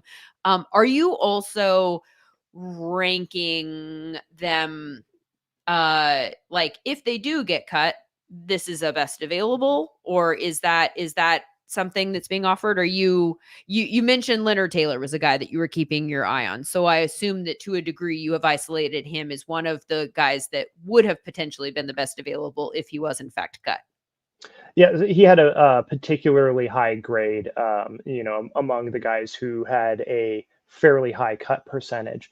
And one thing to note here, and our football analytics department has done fantastic work on this tool, but there really are 2 different models under the hood, because trying to predict a rookie, or really somebody who's under the rookie contract control period cut, is a much different prospect than trying to predict a veteran cut, and they have different rules associated with them, right? You know, if you have less than 4 years, of course you have to go through the waiver process, where if you have more than 4 years, you don't hit waivers, and so then you can you know, sign directly back with the team, but you may not be practice squad eligible. There's a lot that goes into who may or may not be cut by different teams for different reasons based off of all the different strengths they have, and so we are just trying to provide somewhere where you can see all of that all in one space. So how much cap is this person accounting for? What's all their biometric data? What's all their advanced analytics, their scouting reports, all in one place to help make those decisions. Yeah, there's a ton of different reasons that somebody might be a cut candidate. You adeptly ran through several of the different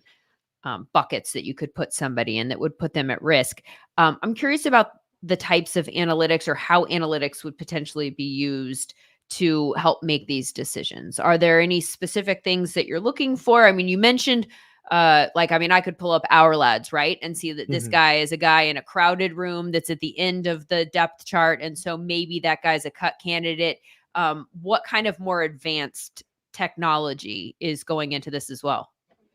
Yeah, so we also look at, a player's wins above replacement, and then how much wins above replacement is he projected to have over future seasons. That absolutely goes into something like this. Ranking the player within their particular position across the league, and then also within their team, is a big part of this as well, because we're trying to grab all of that context all in one spot. If you were trying to put together a list of likely cut downs or a list of likely 53s, is probably the easier prospect. You could comb through, all 32 sections of beat writers and collate that together, but that's a ton of manual work. And so we're trying to, save our client teams a little bit of that effort through doing something like this, and looking at those comparative rankings on their team, on every other team, league wide, by position, among several different advanced metrics. Well, and sometimes those beat writers too are kind of guessing based on rep distribution during the preseason, during training camp, what their eyes are telling them, but they also don't have the advanced analytics that might point. And we talked a little bit about this with Bruce Gradkowski about like at the quarterback position. Sometimes you could be a veteran, you're a little bit more expensive. You might absolutely, if they asked you or the younger guy to take the field right now, you might be the better guy, right? Who is best suited to actually step on a field. But sometimes they're going to go for the younger guy with more upside just because there's a little bit of an unknown and maybe it hits. And so you'll keep that guy around. And so some of these numbers, I think, would help tell that story. Like you mentioned, the wins above replacement, stuff like that. I'm curious about a couple of things that were topics throughout the preseason and how much you think that they affected the decisions made on the bubble. How much do you think that the new kickoff rule affected some of those guys at the bottom and whether they made it or not? I think it's absolutely a piece of it. I mean, you look at how much the kickoff has been so much more dynamic just in the preseason, right, compared to previous years. It's no longer a play where you can get up to the fridge and, go get a beverage of your choice. You actually have to pay attention to what the heck is going on during the kickoff, which is good from an entertainment perspective, but I think it's also good for some of these back of the roster players. If you bring real value, whether it's through your blocking, up there on the front line, or through your returning, that's a real value add, and that's an opportunity to gain, not just a first contract, but possibly a second or third. So I think it's absolutely an impact. Has the type of player, have you seen any trends in the preseason? And I know it's the preseason and a lot of teams are approaching it totally differently, by the way. Have you seen any trends of the way that type of player might change because of the new rules? I haven't seen any definitive trends yet. I've seen a couple of teams have been treating it much more like a running play rather than a return play, which makes sense. I think it was the Chiefs that don't have their blockers retreat. They have them stand in position and then block as if it were basically a deep shotgun run play, you can think of it. And so I thought that was really interesting. One of the things that I love about the format change is that we get to see all these teams, experiment in real time. And you'll see the Chiefs roll something out and be like, oh, that's interesting. I wouldn't have thought that they would try something like that. I'm still really waiting for the first, backwards pass, like rugby pitch on one of these new kickoffs. Not because I think it'll be the best idea. It may turn out horribly, but I think it'll be entertaining, and that's why we're here, right? Yeah, play with it, right? And obviously, I think that there are some teams that maybe you just didn't want to show their hand in the preseason, and so they kick it into the end zone. Is that what they're going to do? Is that the approach to reduce volatility, or is that just them like keeping their cards close to the vest and waiting for the actual season to roll that out? What about the third quarterback rule and the changes? What the NFLPA just voted down a proposed change like within the last handful of hours. So, and we've seen a lot of quarterbacks cut today. I mean, that's something that I suppose you could expect in general, because sometimes you're going to shed some of those, third and fourth string quarterbacks. But how much do you think that has impacted the guys who are getting pink slipped today? I think it's absolutely a factor. And there's one team in particular I'll point out, and that's the Browns. So do the Browns keep 4 quarterbacks on their roster after the 53-man cut down if that rule gets approved? I would argue pretty likely not, right? The rule would have allowed teams to put an actual quarterback on the practice squad that they could elevate any number of times. There's been, a lot of questions about the health of Deshaun Watson, and then they have everyone else kind of stacked up behind him there in Cleveland. And I think that becomes a really interesting situation where that rule change doesn't go through. And now the Browns front office is sitting there. Okay, how do we, keep the quarterback security blanket that we have in some of these backups, just in case things don't work out the way we hope they work out, but then also have to deal with the ramifications that it has downstream with the rest of their roster. So that's something I'm definitely going to be keeping an eye on, especially early in the season. One of the stories, and you mentioned we were kind of going back and forth in the last few days, and we talked about the fact that you were keeping an eye on the Jets defensive line. I was keeping an eye on the Texans wide receiver room because they clearly seem to have a lot of depth all of a sudden in that room. And some of the guys that found themselves on the field last year, now that Diggs is there and Tank Dell hopefully is healthy, let's knock on something real quick. Then, they might not get on the field as frequently. And so maybe you could get something for them. I thought that maybe we would see a trade for John Mechie or somebody like that who had some upside attached to him, if he does have some upside attached to him. But there's a lot of unknown attached to that. You've got Noah Brown. Noah Brown ended up being cut. So the way that this played out, what do you think that tells us about what happened there? Yeah, it's tough because, I think our tool thought it was more likely they would keep Noah Brown than John Mechie. And then the news came out yesterday, that possibly the Texans were kind of looking for a trade partner for Mechie. And so that was something that you and I discussed as well. Like, are they kind of shopping around? Mechie, of course, still had 2 more years left on his deal. He would be subject to waivers if they did cut him. So you would hope to entice a team, hey, instead of having to go through waivers and hope that you get this guy, trade us something and you get him directly. But to your point, that Texans wide receiver room is just absolutely stacked between, Collins and Dell and Diggs, and Noah Brown came out on the losing side of it, which is unfortunate. He had, according to our wins above replacement metric, had his best year last year, and had caught 14 passes of 20 plus yards, like just had a very productive year, and still ends up not getting a roster spot here with the Texans, which, like we talked about earlier in this segment, right? Sometimes it's not a judgment on the skill level of the player. Sometimes teams have so much talent at a particular position group that, somebody ends up getting cut, even if they would absolutely make a roster somewhere else. It's funny to put the Chiefs in that conversation as somebody who has so much talent in the wide receiver room after last year.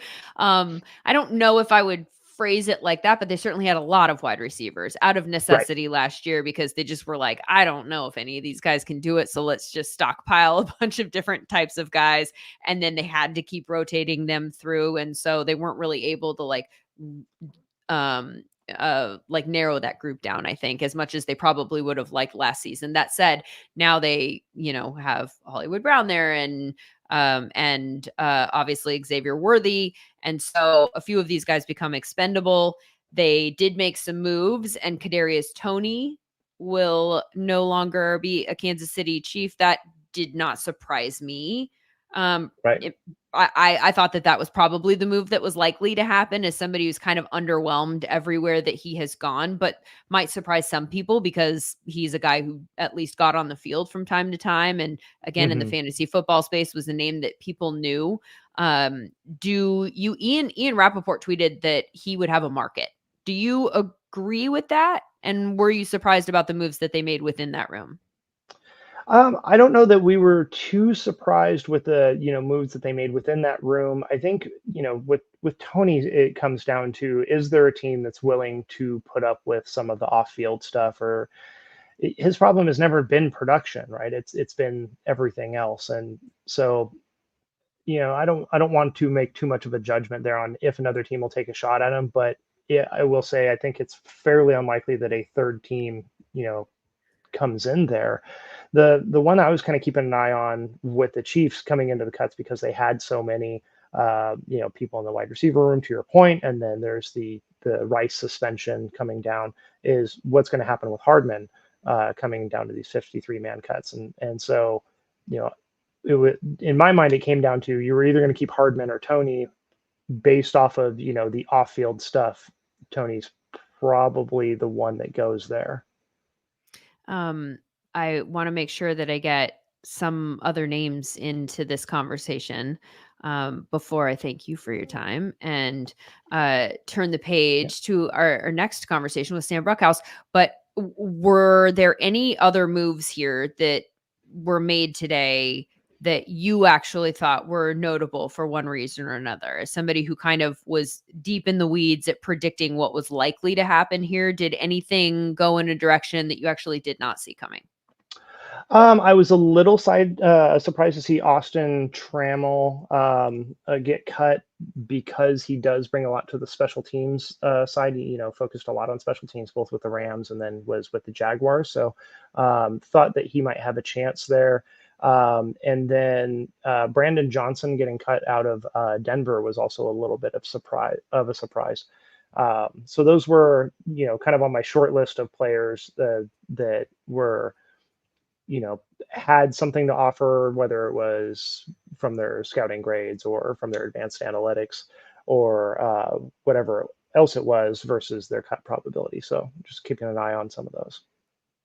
I feel like the Vikings, just to throw a team out there, Mhm. cut a lot of people that are names that we know. A lot of times on this day, people like you just threw out some names that I bet that there are some people that are like, I've never heard of that person before. That's but that's awesome. I love, and that's one of the things I'm most excited about getting a chance to work with Sumer is like, talking to people who are so deep in the weeds that all of the variables for each team.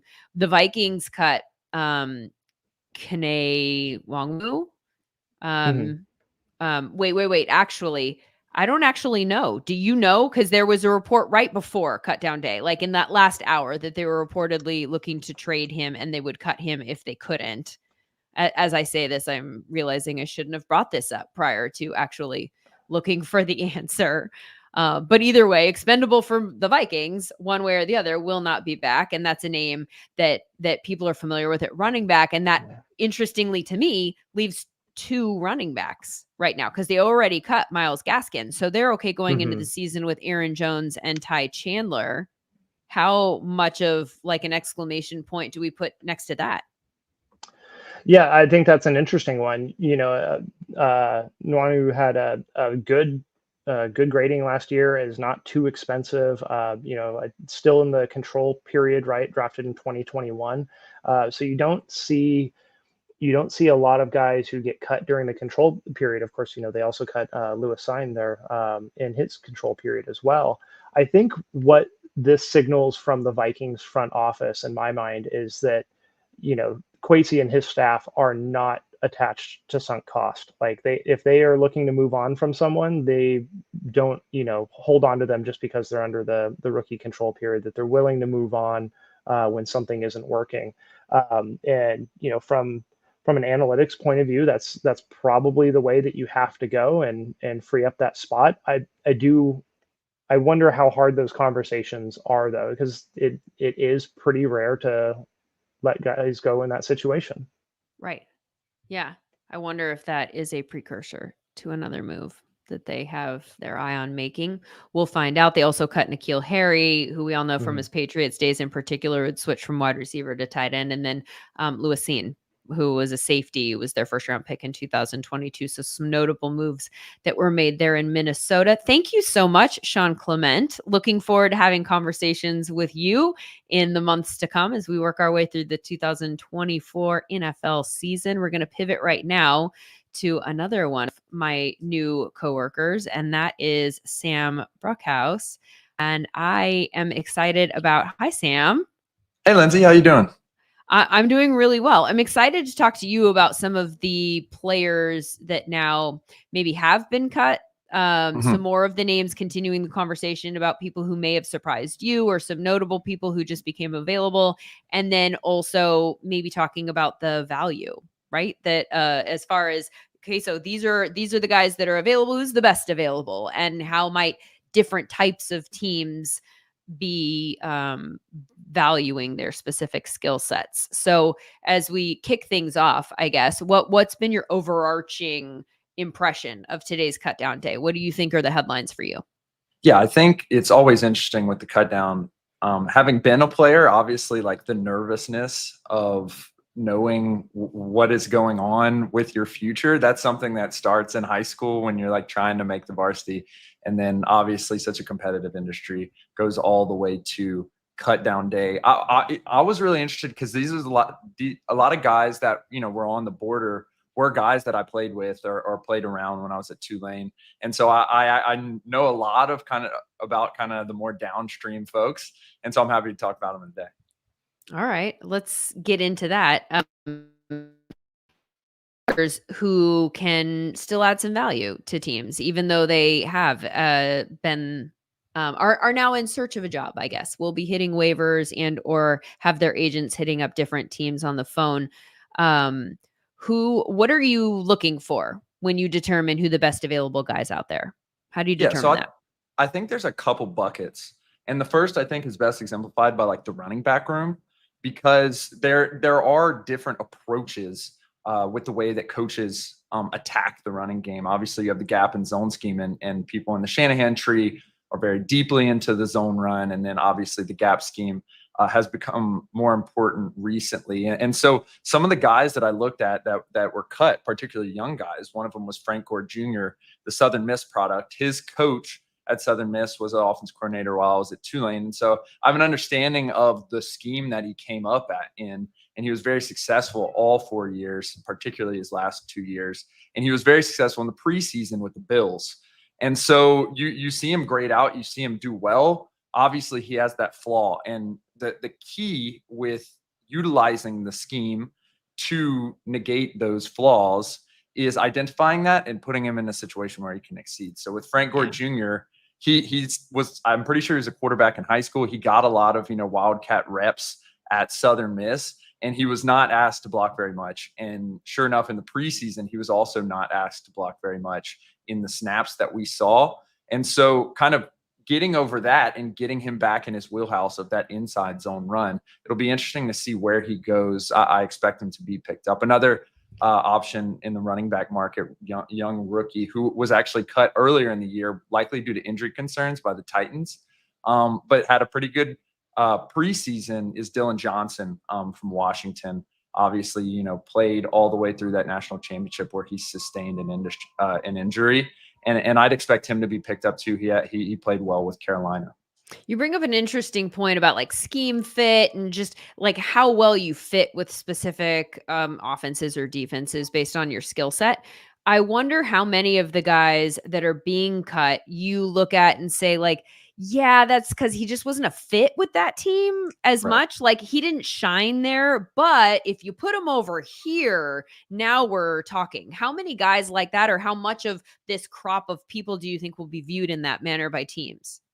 Right. I think it's interesting because scouts, obviously throughout the draft, and analysts pick up these kind of names that you really fall in love with. And one of those for me, obviously, being from Louisiana, Terrace Marshall's a guy that I really loved in college. He was the third wide receiver on that LSU team with Joe Burrow.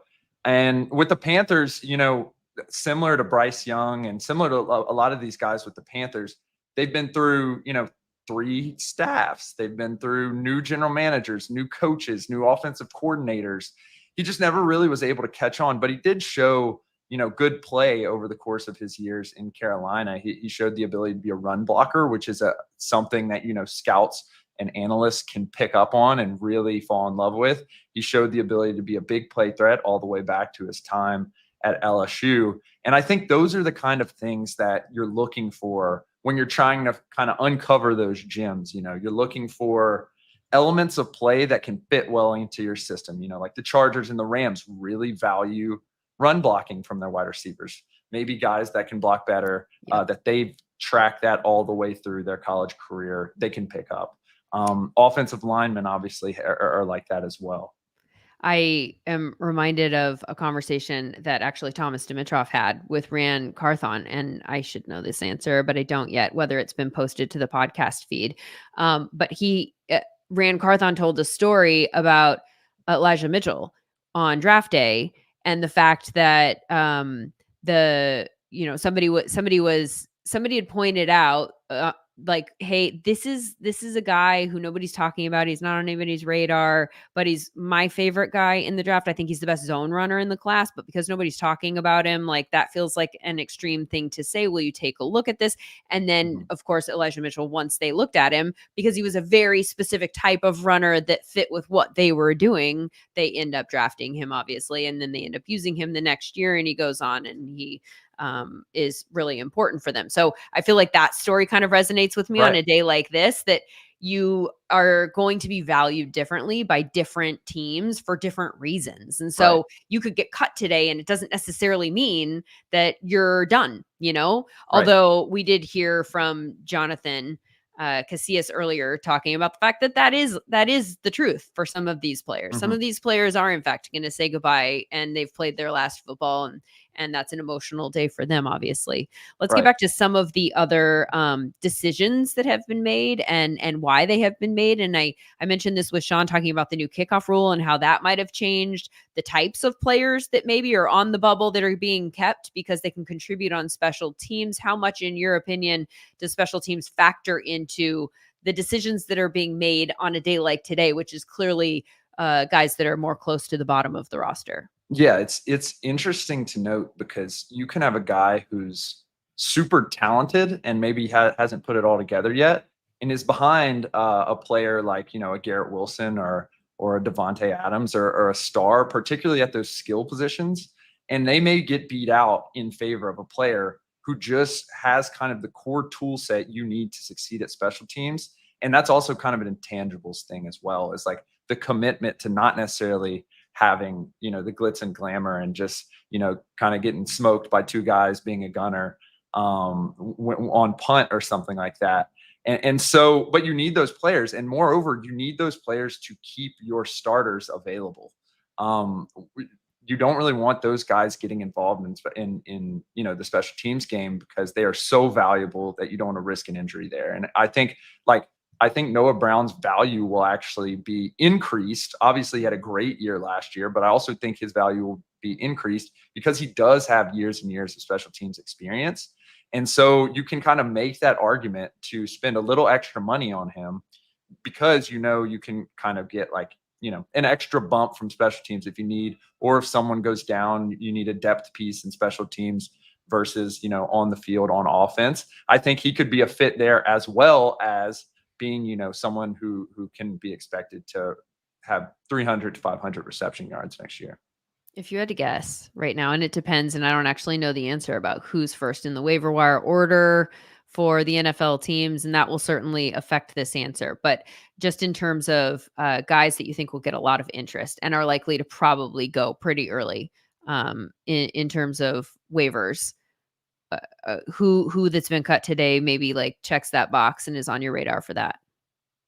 Yeah, I'd be interested in several guys.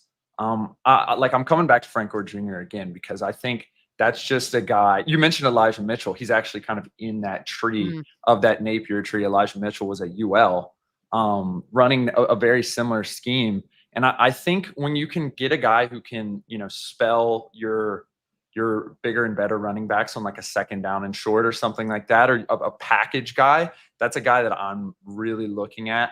And so I think that's like the thing I'm focusing on. I think he's going to be a really good player for somebody. Quarterbacks, a lot of quarterbacks released today. And I'm curious about how you go about making a decision about quarterbacks. And I realize that that's kind of a blanket question that maybe has specific answers depending on the team. Like if you're the Chiefs, what you're looking for in your backup quarterback for Patrick Mahomes is probably different than if you're the Titans, for instance, and you're looking to back up an unknown commodity like Will Levis, something that might potentially, I'm not saying that it will, but like has more of a chance to go south, in which case you would, or somebody who has an injury risk, right? Like Anthony Richardson, or what do you think goes into what should be prioritized when deciding what type of quarterback you want to keep and who you're willing to let go? Yeah, I've been doing a lot of work since the draft on kind of these stereotypes and averages of quarterbacks and what to expect. And so when you see a guy like Jordan Love last year, like pop off and have a great year, I think it is smart to invest behind him. And I was really interested in what the Packers did in their situation, because last year they did have a guy who was not necessarily what we would consider a proven backup, like not an Andy Dalton as is now behind Bryce Young, not a Jameis Winston as the Saints had and the Browns now had. They went with Sean Clifford, the Penn State product, and so it was interesting to see, because they invested in Michael Pratt in the 7th round, and they kind of had a battle there. And Pratt's the younger guy, Clifford a little older, kind of differing styles. Pratt is a little bit more mobile and did run the ball in big periods at Tulane. And Clifford more of a pocket passer, more of a conservative quarterback. And they made the decision, after kind of letting it play out, to go ahead and trade for Malik Willis, someone who's probably going to be more in that Jordan Love mold of kind of making it happen, throwing from different arm angles, making plays outside of the pocket. And I think that's a really interesting play, and shows that they actually think they can probably contend this year, and they want to hedge against like a Jordan Love getting hurt and still have someone dynamic that can shake up the defenses if and when they need him thrown in. That's an interesting statement to make, though, because, and I see what you're talking about there in terms of wanting a quarterback where you don't have to change everything for him, right? Like you can step in and the offense kind of looks similar and nobody else is changing their role to a degree. But Malik Willis is so unproven in the NFL. Like that feels like a massive swing there. As opposed to, I would think, I think my natural thought would be there if they thought that they wanted to make a Super Bowl run and they had Jordan Love and they just needed some depth there to make sure that they were a little bit, their I's were dotted and their T's were crossed. I would think that they would go with a little bit more of a veteran, like somebody who could step in kind of like, and not available, but similar to like a Sam Darnold to a degree. We're having this conversation in Minnesota about whether or not it'll be fine, but somebody who's experienced and at least can be a professional quarterback. And if all things else are clicking and the environment is good, then they can step in and potentially take you there. Are you suggesting that maybe in that sense, Malik Willis he might totally bust, in which case you don't make the Super Bowl if Jordan Love goes down and it's all a wash. But if he does hit, then you have somebody that can get you the whole way, as opposed to just maybe losing in the first round and being like, meh. Yeah, I think it's an interesting case because number one, the way kind of Matt LaFleur's offense works, but also because of the weapons they have, I think it's more of a discussion of, we believe this guy will be optimized by our 6 young pass catchers that have played extremely well. There is also an interesting thing that comes up, and I've been tracking this closely with the Patriots as well. Obviously moving on from Bailey Zappi today, and sticking with their 2 young guys, Milton and May and Jacoby Brissett.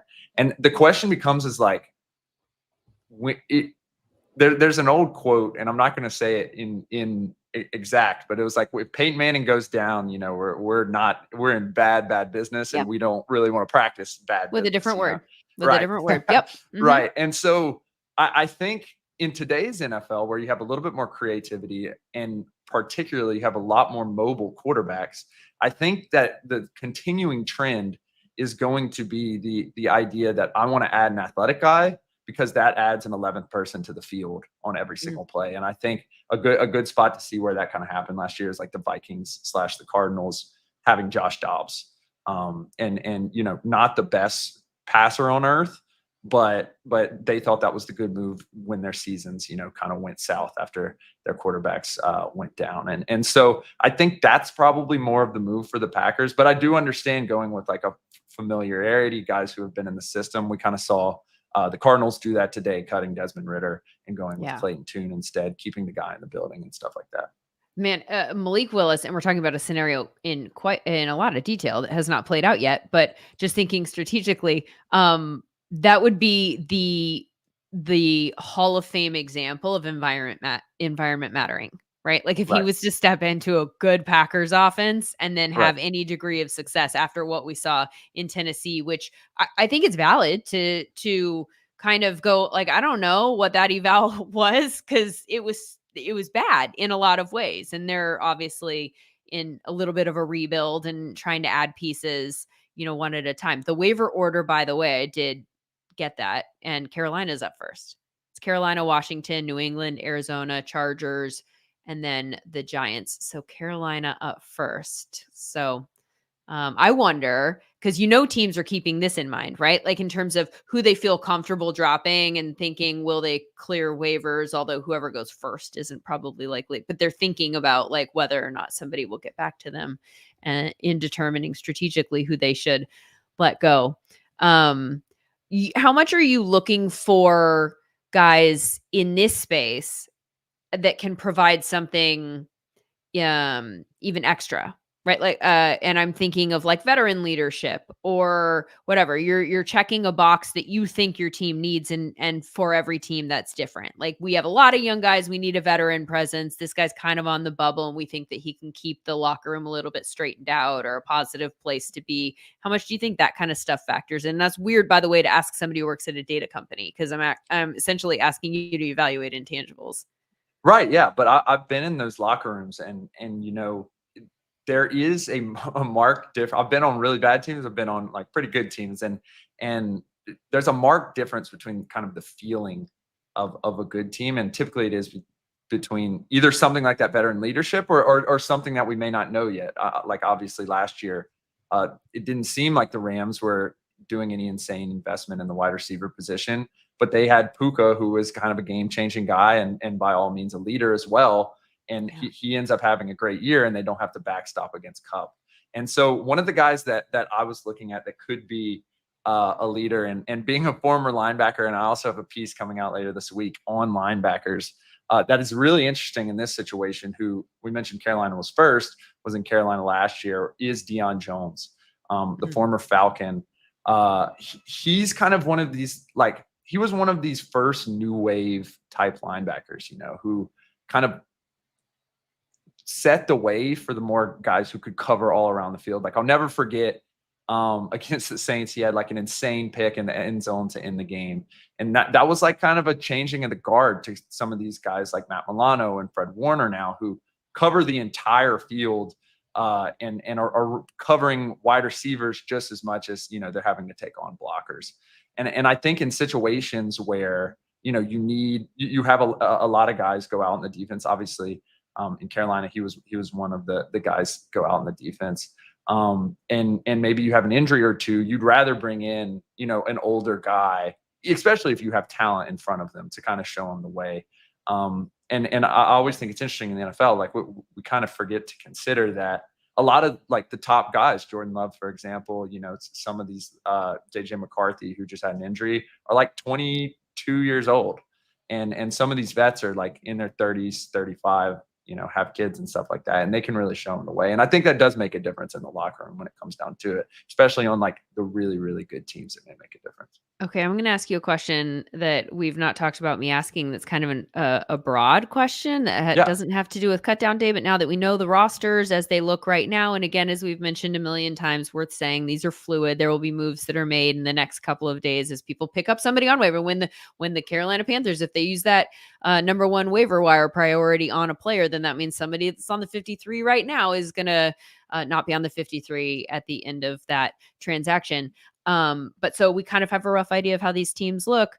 Right. As we put a button on today's conversation, I want to know the team that has made themselves, they've helped their cause the most this offseason. Who do you think is somebody that is a team that we need to keep our eye on that might be a little bit under the radar? I'm not talking about the Chiefs. I'm not talking about the Bills or the Eagles or even the Texans. Who's a team? Ironically, I was actually going to say the Chiefs. So before you cut them out, you can't say the Chiefs. Keep an eye on the back-to-back Super Bowl winners. Sam, what kind of value are you providing me here? Come on. Well, I was going to say the Chiefs just because we've seen them reinvent themselves so many times. and they continue the reinvention. I'm a huge Madonna fan. I love Madonna as an artist, and she was able to reinvent herself so many times. And so the Chiefs are again reinventing themselves into kind of a high flying offense, rather than kind of the defensive core team and just have, the tentpole guys. I'd look at the Texans too. I think the Texans have had a great job. They did so well bringing back the cut down day. They were able to cut one of their kind of core wide receivers last year and really build up their squad there. Even looking at some of their depth, like Blake Fisher, they drafted, that's a great piece behind Laramie Tunsil, a lot of depth to help your quarterback. And then finally, I'd look at the Falcons. The Falcons have made a lot of moves, adding Matthew Judon, going with Kirk Cousins at quarterback. They're going all in. The cards are on the table, and they're investing in core positions, much to the chagrin, of some perhaps the Atlanta's fans looking at adding a multi-million-dollar quarterback and then drafting right behind him with another quarterback. Obviously an interesting strategy, and one that hasn't been taken to that degree yet. But if you have a good quarterback and you have good edge rushers, I think those are good places to invest. And they've moved to do that recently. And that is, I think, a really notable point in the last few weeks, because our concern about the fact that they took Penix when they did in the draft was what they were giving up in areas that they needed to get better. Well, they've made some moves recently, right, on the defensive side of the ball. So you're like, well, maybe it'll all work out, because they ended up bringing those pieces in anyway. Falcons, good answer. The other ones you had good reasons for. The Texans is worth noting, because it's fascinating that I'm like, you're not even allowed to mention them in this, because it's so obvious that they are going to be a team that I consider to be a contender this year. But how crazy is that it was just a couple of years ago? What they've been able to build since they drafted CJ Stroud with the number 2 pick. I mean, it's just bonkers what they've been able to do there. So hats off to them from a roster building standpoint. The Chiefs point, you saved it with what you mentioned there, because it's so true. We went through the whole season last year just freaking out about how the offense didn't have any rhythm and where are the wide receivers and Patrick Mahomes. I mean, fantasy managers were irate that he was so bad because he wasn't putting up fantasy points. But now they look like they're going into the season as a favorite that looks like a favorite, and not just because they have Patrick Mahomes, but because they've built a team that looks like they'll be able to be pretty consistent. Sam Brookhouse, thank you so much for your time. This has been fun talking to you, and I look forward to talking to you so much in the months ahead. That's Sam Brookhouse, Sean Clement, also thank you to him, John Syed, Bruce Gradkowski, Jonathan Casillas, Chuck Bresnahan, Thomas Dimitra, and Matt Stotsky, who is our wonderful producer behind the scenes, who, by the way, added his name to my list of people that I was going to thank. And so that's a sign that we're going to have some fun, Matt, talking to each other. Thomas, by the way, is going to be with me again on Thursday as we kick off the newly revamped SumerSports show podcast. You'll be able to get wherever you get your podcasts, and that episode will be out in the afternoon on Thursday, again talking about rookie quarterbacks. Please join us then. Subscribe to the pod if you are not already. Also, Stats and Scheme with Sean Syed and Tej Seth, the wonderful twosome that they are. Thank you so much for being with us here at SumerSports Live on this cut down day, and we'll see you again on Thursday.